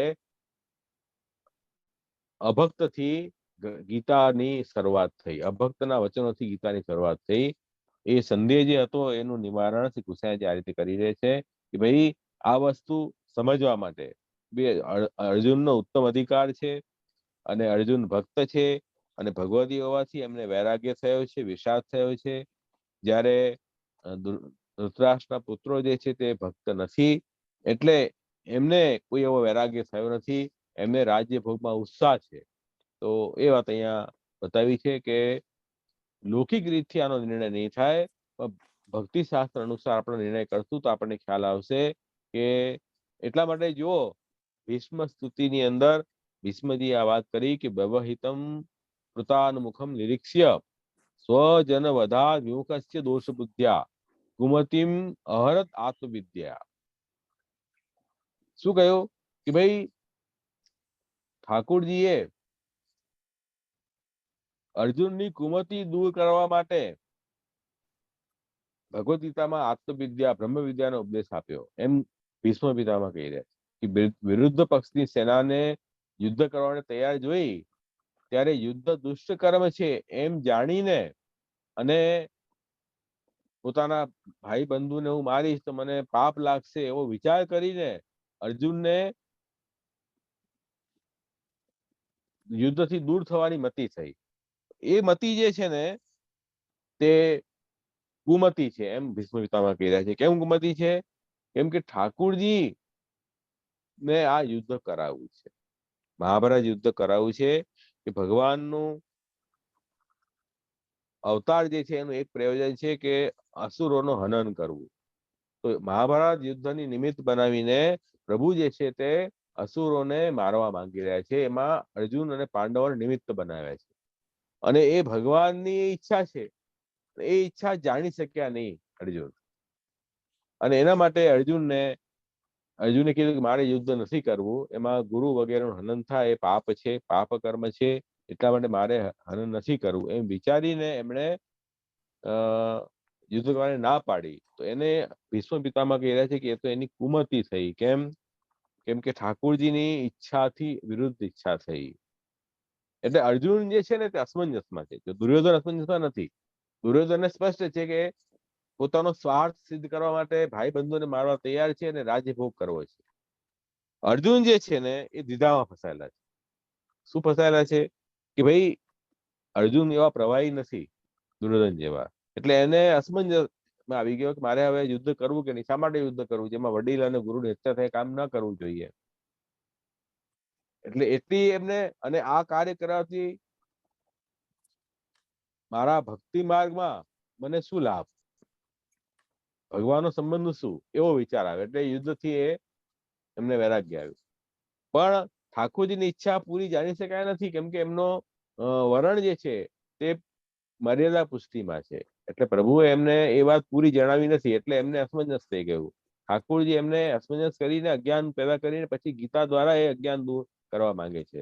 એટલે અર્જુનની ભીષ્મ પિતામહ કહી રહ્યા છે કે અર્જુનને આ કુમતિ થઈ કે હું યુદ્ધ નહીં કરું, અને પોતાનો વિચાર કર્યો એને ધર્મ બુદ્ધિથી કે હું આ યુદ્ધ કરીશ તો મને પાપ લાગશે અને બધા મારા હાથે ગુરુની હત્યા થાય, સારું નહીં.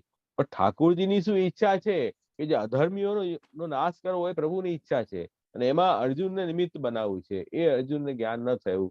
એટલા માટે અહીંયા ભીષ્મ પિતામહે શું કીધું કે કુમતિમ અહરત આત્મવિદ્યા, આત્મવિદ્યા દ્વારા અર્જુનની કુમતિ ઠાકોરજી દૂર કરી ભગવદ ગીતાના ઉપદેશ દ્વારા. એટલે આખું અહીંયા કહેવાનું તાત્પર્ય છે ભક્તિ માર્ગની મર્યાદા છે કે લોક અને વેદ બંનેથી અતીત છે. લોક શું કે છે કે પોતાના સ્વાર્થ માટે બધાને મારો, રાજ્યભોગ કરો, આ લોક કે છે. વેદ શું કે છે કે ધર્મશાસ્ત્ર પ્રમાણે તો આપણે પૂજ્ય અને ગુરુનું હરણ ન કરવું જોઈએ. પણ ભક્તિ માર્ગ શું કે છે કે ભગવાનની ઈચ્છા એ પ્રકારે કાર્ય કરો, એ જ ભગવાનની સેવા છે. પ્રભુની પ્રસન્નતામાં જ સેવકની પ્રસન્નતા છે. તો ઠાકોરજીની શું ઈચ્છા છે, યુદ્ધ કરવું કે ન કરવું? ઠાકોરજીની ઈચ્છા છે કે મહાભારત યુદ્ધ દ્વારા અસુરોનો સંહાર કરવો. તો એટલા માટે ભક્તિ માર્ગનો વિચાર કરીએ તો યુદ્ધ કરવું જોઈએ. પણ અર્જુનને તે વખતે આ પૂરું જ્ઞાન ન થયું. લોકમાંથી તો દૂર રહ્યા અને શાસ્ત્ર નો ધર્મનો એને આગ્રહ રાખ્યો, પણ ધર્મીની શું ઈચ્છા છે એનો વિચાર અર્જુને ન કર્યો. ધર્મને શરણે ગયા. તો એટલા માટે એમને એ ભ્રમ થઈ ગયું કે યુદ્ધ કરવું કે ન કરવું.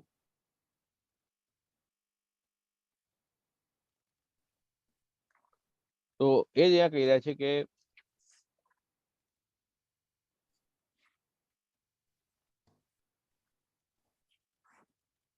બ્રહ્મ વિદ્યાનો ઉપદેશ આપીને અને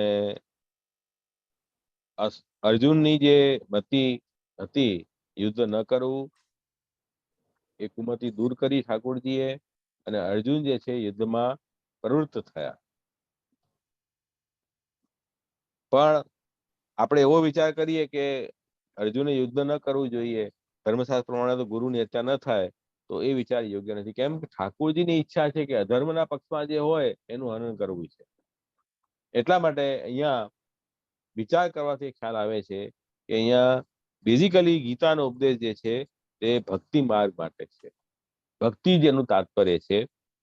અને તમે જુઓ ગીતાની શરૂઆત વિષાદ યોગથી થઈ એ વાત બતાવવા માટે કે અર્જુન જે છે ભગવાનના ભક્ત છે. અને પછી બીજા અધ્યાયમાં પણ શરૂઆતમાં અર્જુને શરણાગતિ સ્વીકારી ઠાકોરજી. કાર્પણ્ય દોષો પોત સ્વભાવ પૃચ્છામિ ત્વામ ધર્મ સમૂઢ ચેતા યશ્રેય શાંતિ સ્થિતિ તન્મે શિષ્યસ્તેહમ સાધિવામ તમ પ્રપન્નમ. એટલે અર્જુન કહી રહ્યા છે કે ભાઈ કાર્પણ્ય દોષથી મારો સ્વભાવ બગડેલો છે, શું ધર્મ છે શું અધર્મ છે એનું મને જ્ઞાન નથી. એટલા માટે હું આપને શરણે આવ્યો છું. આપ ગુરુ છો, હું આપનો શિષ્ય છું, અને હું આપને પૂછ્યું છે કે મારું શ્રેય જેમાં થાય એવો ઉપદેશ મને આપો. તો અહીંયા ભગવત શરણાગતિનો ઉપદેશ એટલે ઠાકોરજીને શરણે જવું એ શરૂઆતમાં જ એ વાત સિદ્ધ થઈ. અને છેલ્લે ઉપસંહારમાં એટલે 18મા અધ્યાયમાં શું વાત આવી કે ભગવાને પૂછ્યું 18મા અધ્યાયમાં અર્જુનને કે ભાઈ કચ્છિત એત શ્રુતમ પાર્થ તઈ કાગ્રેણ ચેતસા ક્વચિત જ્ઞાન સમૂહ પ્રણશસ્તે ધનંજય. હે અર્જુન, એકાગ્ર ચિત્તથી આ ગીતાનો ઉપદેશ સાંભળ્યો અને તારો અજ્ઞાન અને મોહ નાશ થયો કે ન થયો એમ પૂછ્યું.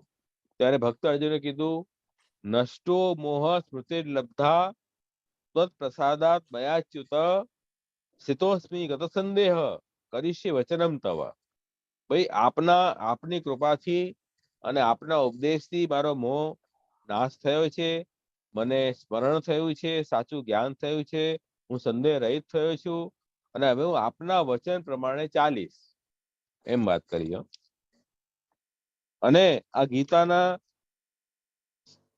છેલ્લે એન્ડમાં પણ ઠાકોરજીએ ભક્તિ અને શરણાગતિનો ઉપદેશ આપ્યો છે.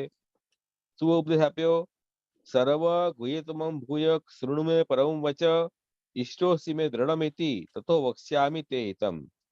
સૌથી ગુહ્યતમ મારું વચન તું સાંભળ. અર્જુને કહ્યું તું મને બહુ પ્રિય છે એટલે તારું હિત થાય એવું વચન હું તને કહું છું. આ બહુ ગૂઢ વસ્તુ છે, શાસ્ત્રમાં છુપાયેલી વસ્તુ છે, એ તને હું સ્પષ્ટ બોલીને બતાવું છું. અને એ શાસ્ત્રની જે ગુહ્યતમ વસ્તુ કઈ છે? મન્મના ભવ મદ્ભક્તો મધ્યાજીવા નમસ્કુરુ મામે વેશ્ય સત્યમ તે પ્રતિજાને પ્રિયોસી મેં. એટલે મારામાં મન રાખનાર થા, મારો ભક્ત થા, મને નમસ્કાર કર, મને તું પ્રિય છે એટલે તું મને પ્રાપ્ત કરીશ. તો ભગવાન એ ભક્તિનો ઉપદેશ આપી રહ્યા છે ગીતાના અંતમાં. સર્વ ધર્માન પરિત્યજ્ય મામેકમ શરણમ વ્રજ, અહમ ત્વા સર્વ પાપેભ્યો મોક્ષિષ્યામિ મા શુચઃ. બધા ધર્મનો ત્યાગ કરીને એકલા મારે શરણે તું આવી જા. અહીંયા પર શરણાગતિનો ઉપદેશ ભગવાને આપ્યો. તો જો આ ઉપદેશ છેલ્લો આપ્યો છે, બીજો કોઈ ઉપદેશ પછી નથી આપ્યો. બધા ઉપદેશ આપીને છેલ્લે ભક્તિ અને શરણાગતિનો ઉપદેશ ભગવાને આપ્યો છે. અને પછી ઠાકુરજીએ પૂછ્યું કે હવે તું બધી વાત સમજી ગયો? તો અર્જુને કીધું હવે બધી વાત સમજી ગયો, આપના વચન પ્રમાણે ચાલીશ. એટલે શ્રી ગુસાઈજી આગળ કરી રહ્યા છે કે અહીંયા ભગવાનની પ્રસન્નતા પ્રમાણે જીવે કાર્ય કરવું એ જ મુખ્ય ભક્તિનો સિદ્ધાંત છે. અને એ સિદ્ધાંત અહીંયા ગીતામાં સ્પષ્ટ થયો છે.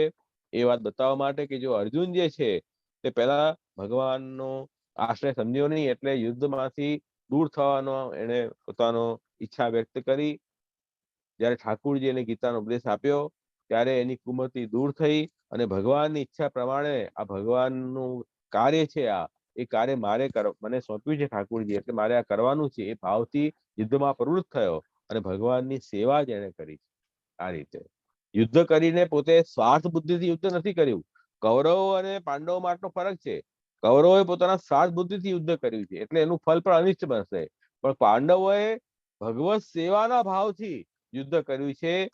લોકોની પ્રજાની રક્ષા માટે, ધર્મની સ્થાપના માટે અને પ્રભુની ઈચ્છા છે કે આ યુદ્ધ થાય અને અસુરોનો હનન થાય, અધર્મનો નાશ થાય. એટલા માટે એ પ્રભુની સેવામાં મારે આ કાર્ય કરવું છે એ ભાવથી, નિસ્વાર્થ ભાવથી યુદ્ધ લડ્યા છે. અને રાજ્યભોગ પણ અનાસક્ત ભાવથી કર્યું છે. એટલા માટે એ ભક્તિ માર્ગની મર્યાદાથી એ ભક્તિનું તાત્પર્ય અહીંયા સ્પષ્ટ દેખાય છે. એટલે શ્રી ગુસાઈ આગળ કરી રહ્યા છે કે વસ્તુ સર્વ ત્યાગ અપી અયમેવ લોકવેદ ત્યાગ પૂર્વકમ ભગવત એવ ગ્રહણમ યત. ભાઈ વાસ્તવમાં તો કૃષ્ણ એવ ગતિમાં, કૃષ્ણને જ આશ્રય રાખવો, કૃષ્ણનો જ આશ્રય જીવે રાખવો જોઈએ. એટલે લોકવેદ ત્યાગ પૂર્વક કૃષ્ણને જ ગ્રહણ કરવા, એનું નામ જ સર્વ ત્યાગ છે. પોતાનો લૌકિક અભિમાનથી લડવું યુદ્ધ મારા ભોગ માટે, સ્વાર્થ માટે, એ તો લોક છે.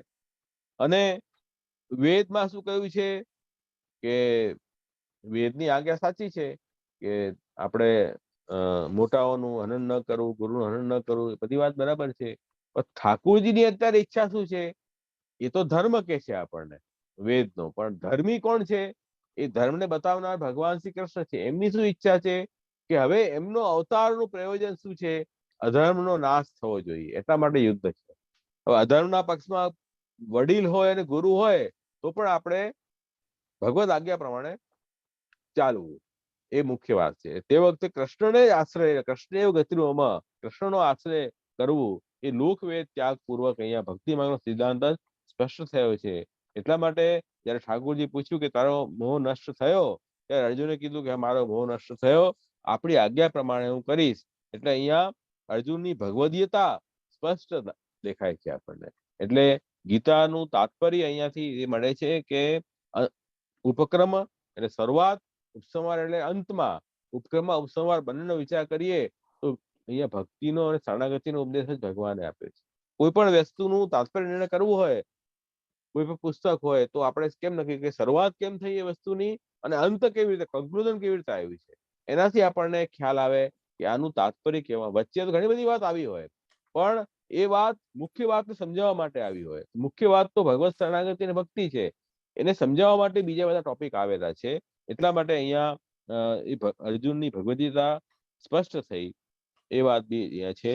હવે એક પ્રશ્ન એમ થાય, અહીંયા પ્રશ્ન કર્યો કે રાજ્યાદે અત્યાગસ્તુ સ્વમુક્તિ પ્રતિબંધત્વ જ્ઞાનેન તત્ર પ્રભુ સંબંધ અસ્તિ ઇતિ ન તુચ્છતર. ભાઈ રાજ્ય વગેરેનો અત્યાગ તો નથી કર્યું. યુદ્ધ થયા પછી તો રાજ્યનો ભોગ કર્યો છે પાંડવોએ. તો એ જે વાત અહીંયા આવી, તો એ તો ભગવદીય હોય તો પછી રાજ્યનો ભોગ ન કરવો જોઈએ. પણ અને રાજ્ય ભોગ જે છે મોક્ષમાં પ્રતિબંધક છે, તો ત્યાગ કરવો જોઈએ. પરંતુ અર્જુનના રાજ્ય ભોગમાં પ્રભુનો સંબંધ છે. એ પોતે પોતાના લૌકિક ભોગ માટે રાજ્ય ભોગ નથી કર્યો, પણ ઠાકુરજીની આજ્ઞા પ્રમાણે રાજ્ય નું શાસન કર્યું છે. જેમ અમરીશ રાજા, જે ભાગવતમાં કથા આવે છે 9મા સ્કંદમાં, કે ભગવાનના ભક્ત હતા, એ 7 દ્વીપના રાજા હતા, તો એમણે રાજ્ય કર્યું છોડ્યું નથી, ભગવાનની આજ્ઞા પ્રમાણે ભગવાનની સેવાના ભાવથી રાજ્ય કરતા હતા, પોતાના સ્વાર્થ ભોગ માટે નહોતા કરતા. એટલા માટે એ રાજ્ય ભોગ પણ એમને પ્રતિબદ્ધ નથી થયો. એ જ રીતે પાંડવોએ પણ રાજ્ય કર્યું એ ભગવાનની આજ્ઞા પ્રમાણે કર્યું છે, એટલે ભગવાનનો સંપૂર્ણ સંબંધ એમાં છે, એ વાત અહીંયા દેખાય છે. તો એટલા માટે કહે છે કે ભગવાન જ પ્રેરક છે, બધાને ભગવાને જ્ઞાન આપવા વાળા છે. તો અહીંયા રાજ્યભોગ પણ એ ભક્તિ માર્ગમાં પ્રતિબદ્ધ થયો નથી. તો એ સર્વ ત્યાગ કરીને અર્જુને ભગવાનની આજ્ઞાનું જ પાલન કર્યું છે, કેમ કે ભગવદીય છે, એ વાત અહીંયાથી સ્પષ્ટ દેખાઈ રહી છે. તો આમાં હવે આ જે વાત આવી, એક પ્રશ્ન એમ થાય કે જો અર્જુન ભગવદીય હોય તો પછી એમણે હું યુદ્ધ ન કરું એમ કેમ વિચાર્યું? ભગવદીય તો ભગવાનના ઈચ્છાનું જ્ઞાન થઈ જવું જોઈએ ને, તો કે નહીં, એવું નથી. ઘણીવાર ઠાકોરજી બધાની બુદ્ધિની પ્રેરણા પ્રભુ કરતા હોય છે. બુદ્ધિ પ્રેરક શ્રી કૃષ્ણ છે, અને જેનો જેટલો અધિકાર હોય એટલી એની બુદ્ધિ પ્રેરણા ઠાકોરજી કરે. એને એક બહુ સુંદર ઉદાહરણ આપ્યું અહીંયા શ્રી ગુસાઈજીએ, કે જેમ અન્નદાનાય ક્ષુદ ઉત્પાદનવત ભગવદ ઈચ્છા યથામતી. ભાઈ આપણે અન્નદાન કરવું હોય તો અન્નદાન કોને કરીએ? આપણે જે ભૂખી હોય એને આપણે અન્નદાન કરીએ તો એ દાન નું કઈ મહિમા છે. જેને પેટ ભરાયેલું જ હોય એને આપણે દાન કરશું તો એના માટે કઈ દાન નો કઈ મહત્તા નથી. એવી રીતે જેને અજ્ઞાન હોય એને જ્ઞાનનું દાન કરીએ તો એ જ્ઞાન ઉપદેશ સાર્થક થાય. જેને પહેલાથી જ જ્ઞાન હોય એને જ્ઞાન ઉપદેશ કેવી રીતે કરાય? હવે ભગવાનને આ દિવ્ય ઉપદેશ જે જ્ઞાનનો છે, બ્રહ્મ વિદ્યાનો, ગીતાનો, એનો પ્રચાર પણ કરવો છે, જગતમાં પ્રગટ કરવો છે મનુષ્યના કલ્યાણ માટે. તો અર્જુનને નિમિત્ત બનાવ્યા છે. તો અર્જુનને ઠાકોરજીએ પહેલા જ્ઞાન નથી આપ્યું, અજ્ઞાનમાં રાખ્યા છે, અસમંજસમાં રાખ્યા છે, સંદેહમાં રાખ્યા છે. એટલે ક્ષાત્ર ધર્મ એમને વધારે પ્રબલ હતો, અને ધર્મશાસ્ત્રનો ધર્મ એને પ્રબલ હતો. પછી ઠાકોરજીએ આ ગીતાનો ઉપદેશ દ્વારા એને ભક્તિ માર્ગી જ્ઞાન આપ્યું, અને ભક્તિ માર્ગી જ્ઞાનમાં કે જે ભગવાનના ભક્તો જે ભગવદીય હોય ને ભગવાનની ઈચ્છા પ્રમાણે કાર્ય કરવું, એનો ઉપદેશ આપ્યો. તો એ ઉપદેશથી પછી એમને જ્ઞાન થયું. એ જ્ઞાનથી પ્રભુની ઈચ્છા સમજી ગયા, અને પછી એમણે ઠાકોરજીની ઈચ્છા પ્રમાણે યુદ્ધ કર્યું અને રાજ્યભોગ પણ કર્યો છે. એટલે ઠાકોરજીએ એમનો અંગીકાર મર્યાદા પુષ્ટિમાં કર્યો હતો. પુષ્ટિમાં મર્યાદામાં એટલા માટે પુષ્ટિ હોય તો સર્વજ્ઞ હોય. મહાપ્રભુજીની આજ્ઞા પ્રમાણે કે પુષ્ટા વિમિષ્ટા સર્વજ્ઞ. પુષ્ટિ જીવ હોય તો સર્વજ્ઞ હોય, ઠાકોરજીની ઈચ્છા જાણે. પછી મર્યાદા પુષ્ટિ જીવ હોય એને પ્રભુની ઈચ્છાનું હજી જ્ઞાન ન હોય, ઠાકોરજી જણાવે ત્યારે ખ્યાલ આવે. તો ઠાકોરજી જણાવ્યું અને એમને ખ્યાલ થયો. એ રીતે એમણે આખો આ ઉપદેશ ગ્રહણ કર્યો છે.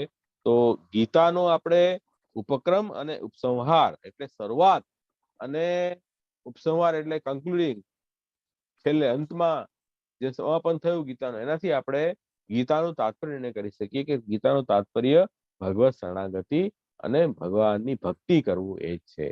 બાકીના જે ટોપિક ઘણા બધા ગીતામાં આવ્યા છે, જેમ સાંખ્ય છે, યોગ છે, કર્મ છે, જ્ઞાન છે, એ બધા ટોપિક અંતે શા માટે છે? કે ભક્તિને સુદૃઢ કરવા માટે. એટલા માટે ત્યાં શ્રી ગુસાઈજી ગીતા સંગ્રહમાં આગળ કરે છે કે સાંખ્ય યોગો નિરૂપ્ય આદૌ મોહમ ઉત્સાહે ફાલ્ગુનમ. અર્જુનને જે મોહ થયો હતો કે મારે યુદ્ધ નથી કરવું, એ દૂર કરવા માટે ભગવાને શરૂઆતમાં સાંખ્ય અને કર્મયોગનો ઉપદેશ આપ્યો, બીજા અને ત્રીજા અધ્યાયમાં. જેનાથી શું છે? એનો મોહ દૂર થાય. મોહ દૂર થશે પછી ભક્તિનો ઉપદેશ આગળ આપવામાં આવશે ને. તો એ રીતે અહીંયા ઠાકોરજીએ એને આ સાંખ્ય યોગ પર સ્વતંત્ર ઉપદેશ સાંખ્ય યોગનો નથી તાત્પર્ય ગીતાનું. ગીતાનું તાત્પર્ય જે છે તે ભક્તિમાં તાત્પર્ય છે, એ શ્રી ગુસાઈજી આજ્ઞા કરી રહ્યા છે. એટલે આ ભક્તિ પિયુષ પાતારમ કૃતવાનિતિ સંગ્રહ, ભક્તિ રૂપી અમૃતને પીવડાવનારા શ્રી ઠાકુરજી ભગવાન શ્રી કૃષ્ણ અને ભક્ત અર્જુનને અમૃત પીવડાવ્યું છે અને આપણને પણ પીવડાવી રહ્યા છે. તો આપણે ગીતાનું અધ્યયન અવશ્ય કરવું જોઈએ. તો અને બીજા બી ગીતા તાત્પર્યમાં આપણે જોઈએ તો બીજા બી અધ્યાયમાં જ્ઞાન કરતા ભક્તિની પ્રશંસા ભગવાને દરેક વખતે કરી છે. 6થા અધ્યાયમાં, 12મા અધ્યાયમાં અને 15મા અધ્યાયમાં ભક્તિની પ્રશંસા ઓલવેઝ. જ્ઞાન અને ભક્તિની તુલના કરીએ તો ભક્તિ શ્રેષ્ઠ છે એમ ઠાકોરજી પોતે કહી રહ્યા છે. કર્મ જે છે તે કર્મની સમાપ્તિ જ્ઞાનમાં થાય છે એમ ભગવાન ગીતામાં કહી રહ્યા છે. કર્મ માર્ગ કરતા જ્ઞાન માર્ગ અને જ્ઞાન માર્ગ કરતા ભક્તિ માર્ગ શ્રેષ્ઠ છે એમ પણ ઠાકોરજીએ કહ્યું છે. અને નવીન વાત એ કરી છે કે ભાઈ ભગવાને 11th અધ્યાયમાં ગીતામાં કે ભાઈ ભગવાનનું જે દર્શન અને ભગવાનની પ્રાપ્તિ કેવલ ભક્તિથી જ થઈ શકે. જ્ઞાન, તપ વગેરે કોઈ સાધનોથી ભગવાનની પ્રાપ્તિ નથી. આ નવીન વાત પણ ઠાકુરજી કરી ગીતાની અંદર. એટલા માટે તાત્પર્ય ભગવાનનું ગીતામાં ભક્તિ ઉપર જ ભાર છે એ સ્પષ્ટ દેખાય છે. આજે વિષય વધારે હું નહીં લઈ શકું કે સમય ઓછો છે, પણ આપણે મોટા આપણને બતાવી કોઈ ગ્રંથનું તાત્પર્ય નિર્ણય કરવો હોય તો આપણે મુખ્ય 6 પોઈન્ટ એમાં જોવા જોઈએ. 6 પોઈન્ટ કયા એ ખાલી નોટ કરી લો, પછી ક્યારેક સમય હશે તો આપણે વિસ્તાર એનો કરી શકીએ. એમાં એક તો ગ્રંથની શરૂઆત. એ ગ્રંથનું તાત્પર્ય નિર્ણય કરવું હોય તો ગ્રંથની શરૂઆત કેમ થઈ એનો વિચાર કરો. તો ગ્રંથની શરૂઆતમાં પણ ભક્તિ અહીંયા બતાવી છે. ગ્રંથનો અંત કેમ થયો એ પણ ભક્તિથી કર્યો અંત. અને એ ગ્રંથની અંદર વારંવાર કઈ વાત કહેવામાં આવી છે તો ગીતાની અંદર વારંવાર જે છે તે ભક્તિ ઉપર જ ભાર આપવામાં આવ્યો છે. અને નવીન વાત કઈ ગીતામાં કરી હોય જે બીજામાં ન કરી હોય. નવીન વાત એ કરી કે ભક્તિથી જ ભગવાનની પ્રાપ્તિ થઈ શકે, બીજા સાધનથી ન થઈ શકે. નવીન વાત પણ ગીતામાં ભગવાને કરી છે. અને ફલ કોને બતાવ્યું છે ગીતામાં? તો ગીતામાં ભગવાને ફલ પુરુષોત્તમની પ્રાપ્તિને ફલ બતાવ્યું છે. એટલે ભગવાને સ્પષ્ટ કહ્યું છે કે બ્રહ્મલોક પર્યંત જે છે ફલ મળે એ પુનર્જન્મ કરે છે, પણ ભગવાનનો ધામને પ્રાપ્ત કરે, ભગવાનને જે પ્રાપ્ત કરે એ પરાગતિ છે, એ મુખ્ય ફલ છે. એ પણ ઠાકોરજી ગીતા બતાવ્યું. અને ત્યાં બતાવ્યું છે કે જે જ્ઞાન વાળો છે એને જયારે ભક્તિ પ્રાપ્ત થાય જ્ઞાનીને, ત્યારે એ પુરુષોત્તમને પ્રાપ્ત કરે છે. એટલે ફલ પણ ભક્તિ જ મુખ્ય ફલ પ્રાપ્ત કરાવી શકે એ પણ ત્યાં બતાવ્યું છે. અને પ્રશંસા બી છે ભક્તિની કરી છે. તુલના જયારે બી કરી હોય યોગી, તપસ્વી, જ્ઞાની, કર્મિષ્ઠ, એમાં ભક્તિ માર્ગ વાળાની શ્રેષ્ઠ બતાવ્યું છે. એટલે 6થા અધ્યાયમાં તમે જુઓ, 6થા અધ્યાયનો છેલ્લો શ્લોક જેની અંદર ભગવાન સ્પષ્ટ કહી રહ્યા છે કે યોગીનામ અપી સર્વેષામ મદગતે ન અંતરાત્મના શ્રદ્ધાવાન ભજતે યોમામ સમયુક્તો હતો. બધા યોગીઓમાં એટલે કર્મયોગી, જ્ઞાન યોગી, તપસ્વા કરવા વાળો, બધા યોગીઓમાં જે મારી સેવા કરે છે, મારી ભક્તિ કરે છે, એને હું શ્રેષ્ઠ માનું છું. તો જો અહીંયા પ્રશંસા પણ ભગવાને ભક્તિની જ કરી છે. અને યુક્તિઓ આપી હોય કોઈ વસ્તુ સિદ્ધ કરવા માટે, ભક્તિને સિદ્ધ કરવા માટે ભગવાને અનેક યુક્તિઓ આપી છે ગીતાની અંદર. એટલે આ બધા આપણે પાસાઓનો વિચાર કરીએ ને તો એનો ઉત્તર આપણને ભક્તિ જ મળે છે. એટલે ગીતાનું તાત્પર્ય જે છે તે ભક્તિ શાસ્ત્ર છે. એટલે એવી જે માન્યતા હોય પુષ્ટિ માર્ગીઓની કે ગીતા શાસ્ત્ર ન ભણવું એ મગજમાંથી કાઢી નાખજો. ગીતા એ ભક્તિ શાસ્ત્ર છે. આપણે ભક્તિ માર્ગી જીવો છે અને ભગવાનની ભક્તિ જ કરવી આપણું મુખ્ય કર્તવ્ય છે. તો ભગવદ્ ગીતા વગર તો ભક્તિ સમજાશે જ નહીં. એટલા માટે ગીતાનું તાત્પર્ય ભક્તિ છે. એટલે આપણે ગીતા શાસ્ત્રનું અધ્યયન અવશ્ય કરવું જોઈએ. એ વાત અહીંયા શ્રી ગુસાઈજીએ સ્પષ્ટ કરી ગીતા તાત્પર્યમાં. તો બહુ નાનો ગ્રંથ છે એટલે આપણે મેં સંક્ષેપમાં સારભૂત તમને અહીંયા સમજાવ્યો છે. હજી કોઈ પ્રશ્ન હોય, સંદેહ હોય તો અવશ્ય પૂછો. વિષય તો થોડો લાંબો છે, હજી આને વિસ્તાર કરીએ તો હજી 2-3 લેક્ચર જાય એવું છે. આજે આપણે અહીંયા જ વિરામ કરશું, 10:30 પણ થયા. તો હજી પ્રશ્ન હોય તો અવશ્ય મને આનંદ થશે તમે પૂછશો તો. નહીં તો મને એમ થશે કે ભાઈ મેં આટલી બધી વાર વ્યાખ્યાન કર્યું, કોઈને કઈ સમજાયું કે ન સમજાયું. પ્રશ્ન પૂછો તો મને ધ્યાનમાં આવે કે નહીં કોઈ વાત સાંભળી રહ્યા છે લોકો અને સમજી રહ્યા છે. તો આપણે અહીંયા વિરામ કરીએ આ વિષયનો. જે એક ક્વેશ્ચન છે તોરલબેન પટેલ. હા બોલો. તારો ખબર નહીં, ત્યાં તો રાત્રે વિડીયો ખોલો તો ખોલ, જવાબ આપી દો. તોરલ તારા question. હા જે ધન્યવાદ પ્રણામ. હા આશીર્વાદ. મારો પ્રશ્ન છે જે કે હમ પુષ્ટિ માર્ગનું પરમ ફળ છે પ્રભુ, તો પુષ્ટિ માર્ગનું પરમ ફળ અને ભગવદ ગીતાનું પરમ ફળ ભક્તિ અને પુરુષોત્તમની પ્રાપ્તિ, તો સેમ જ થયું ને? હા એ જ તો હું છું. ગીતામાં પરમ ફલ પુરુષોત્તમની પ્રાપ્તિ જ બતાવી છે અને એ ભક્તિથી જ થઈ શકે છે. એટલે ગીતાનું તાત્પર્ય પણ ભક્તિ અને ભગવાન જ છે. એ તો હું વાત બતાવી રહ્યો છું. એટલે પુષ્ટિ માર્ગમાં જે વાત કરી છે ભગવદ ગીતાના આધારે જ કહેલી છે કે બહારની વાત નથી. બરાબર. તો પછી આ કલયુગમાં જીવે ભક્તિ અને સેવા બે જ, હા એ એ મુખ્ય પરમ કર્તવ્ય છે આપણું. એક હા મુખ્ય કર્યું. એટલે જીવ બસ ભક્તિ કરતા કરતા સેવામાં તત્પરતા રહે. બરાબર. પ્રેમપૂર્વક ઠાકોરજીની સેવા કરવી, દીનતા રાખવી, પ્રભુને શરણાગત રહેવું અને ભગવાનની ઈચ્છાથી બધું થાય છે એમ માનીને અને પ્રભુ જેમ રાખે તેમ રહેવું. નામસ્મરણ કરતા રહેવું ઠાકોરજી. ખૂબ સુંદર. બીજા ક્વેશ્ચન છાયાબેન છે. છાયાબેન. દંડવત પ્રણામ છે. હા આશીર્વાદ. આપે બહુ સુંદર સમજાવ્યું. અત્યાર સુધી પ્રશ્ન હતો કે ભક્તને આટલી તકલીફ કેમ પડે, તો તમે શરૂઆતમાં સમજાવ્યું કે ભગવત જ્ઞાન આપવા માટે, ભગવતનું સ્વરૂપ સમજાવવા માટે ઠાકોરજી એની કસોટી કરે છે.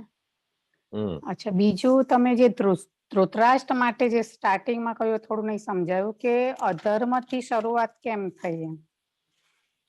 હા એ એટલા માટે બતાવ્યું નથી ગુસાઈજી કે ભાઈ જે અભક્ત હોય એનો વ્યવહાર કેવો હોય, એની રુચિ કેવી હોય, અને ભક્ત હોય એની બુદ્ધિ કેવી હોય. તો અર્જુન ભક્ત છે અને દુર્યોધન અભક્ત છે. તો દુર્યોધનને યુદ્ધમાં ઉત્સાહ છે, એને પોતાનો સ્વાર્થ સિદ્ધ કરવો છે. અને અર્જુન ભગવદીય છે એટલે એમ વિચારે છે કે આ યુદ્ધ કરવાથી મારો ભગવત ધર્મમાં શું લાભ થશે. ઠાકોરજી આ યુદ્ધમાં ભગવાનનો સંબંધ જ નથી તો હું યુદ્ધ શા માટે કરું, એમ એ વિચારે છે. એ ભગવદીય છે. તો એ વસ્તુ દેખાડવા માટે, ડિફરન્શિએટ કરવા માટે અભક્તથી શરૂઆત થઈ. એટલે દેખાડવા માટે જો અભક્તો કેવા હોય, ભક્ત કેવા હોય. એટલે અર્જુનનો વિષાદ અહીંયા પહેલા દેખાડો, પહેલા અધ્યાયમાં. એટલે અહીંયા ફોકસ ભક્તિ ઉપર મૂકવા માટે આ રીતે વાત મૂકી છે. એમસી ગુસાઈજી આગળ કરી રહ્યા છે. ઓકે, દંડવત પ્રણામ. હા આશીર્વાદ. કંચનબેન ને દુબઈ થી છે. હા બોલો. કંચનબેન. દંડવત પ્રણામ. હા હવે બોલો. અર્જુનને વિષાદ યોગ થયો હતો, તો એના સગા સંબંધીઓને જોઈને એના માટે વિષાદ થયો હતો કે બીજું કોઈ કારણ હતું? હા એને મોહ હતો કે આ મારા સગા છે, મારા મિત્ર છે, મારા કુટુંબી છે. એ મોહથી એને યુદ્ધ કરવાનું મન ફેરવી લીધું. એ એની કુબુદ્ધિ થઈ, એની કુમતી હતી. એકચ્યુઅલી ઠાકોરજીની ઈચ્છા છે કે અધર્મીનો નાશ કરવો, તો પ્રભુ ઈચ્છા પ્રમાણે એને કાર્ય કરવું જોઈએ ને. એટલા માટે ભીષ્મ પિતામહે શું કીધું કે ઠાકોરજી ગીતાના ઉપદેશ દ્વારા અર્જુનની કુમતી ને દૂર કરી. ધ્યાનમાં આવી વાત? એટલે આપણે પ્રભુની ઈચ્છા અનુકૂળ થઈને કાર્ય કરવું જોઈએ. ભગવાનની પ્રસન્નતા જ ભક્તની પ્રસન્નતા છે. આપણો પોતાનો સ્વાર્થ ન જોવો જોઈએ. અર્જુનને શું વિચાર આવ્યો કે મારું શું થશે, મારો દુર્ગતિ તો નહીં થાય અને હું મારીશ તો. એટલે ઠાકોરજીને આશ્વાસન આપ્યું કે સર્વ ધર્માન પ્રવૃત્તિ છે મામ એકમ શરણ વ્રજ અહમ ત્વા સર્વ પાપેભ્યો મોક્ષિષ્યે મા શુચ. તું મારે શરણે આવી જા, હું તને કહું છું એમ તું કામ કર. તું ધર્મીને શરણ આવ, તારો સ્વાર્થનો વિચાર નહીં કર, અને જેવી પાપ હશે તારા બધા હું છોડાવી દઈશ, બધા દુઃખોથી છોડાવીશ. એમ છેલ્લે શરણાગતિનો ઉપદેશ ઠાકોરજી આપ્યો. એટલે અર્જુન સમજી ગયા કે મારે ભગવાનની આજ્ઞા પ્રમાણે ચાલવાનું છે. હું ભગવાનનો ભક્ત છું અને ભગવાનની ઈચ્છા છે કે યુદ્ધ થાય, તો પછી એમાં ઠાકોરજીનો સંબંધ આવી ગયો. હવે હું મારા સ્વાર્થ માટે યુદ્ધ નથી કરતો. એટલે પછી એ પૂરી એની કુમતી દૂર થઈ ગઈ ગીતા ઉપદેશ દ્વારા. ઓકે, દંડવત પ્રણામ. હા વૈષ્ણવ હવે કોઈને ક્વેશ્ચન હોય તો કહો. લાગતું નથી જય શ્રી. હા બસ.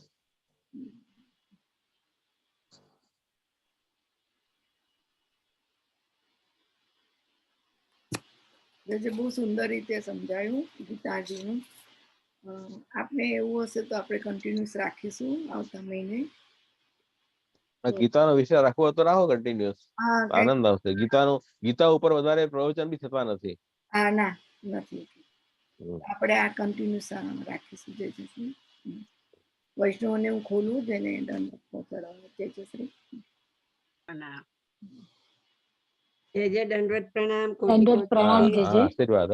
આશીર્વાદ. દંડવત પ્રણામ જય. જય અમારા સહપરિવારના પંચાંગ પ્રણામ. આશીર્વાદ. દંડવત પ્રણામ જય શ્રી. જય રેકોર્ડિંગ ચાલુ છે. બસ. દંડવત પ્રણામ.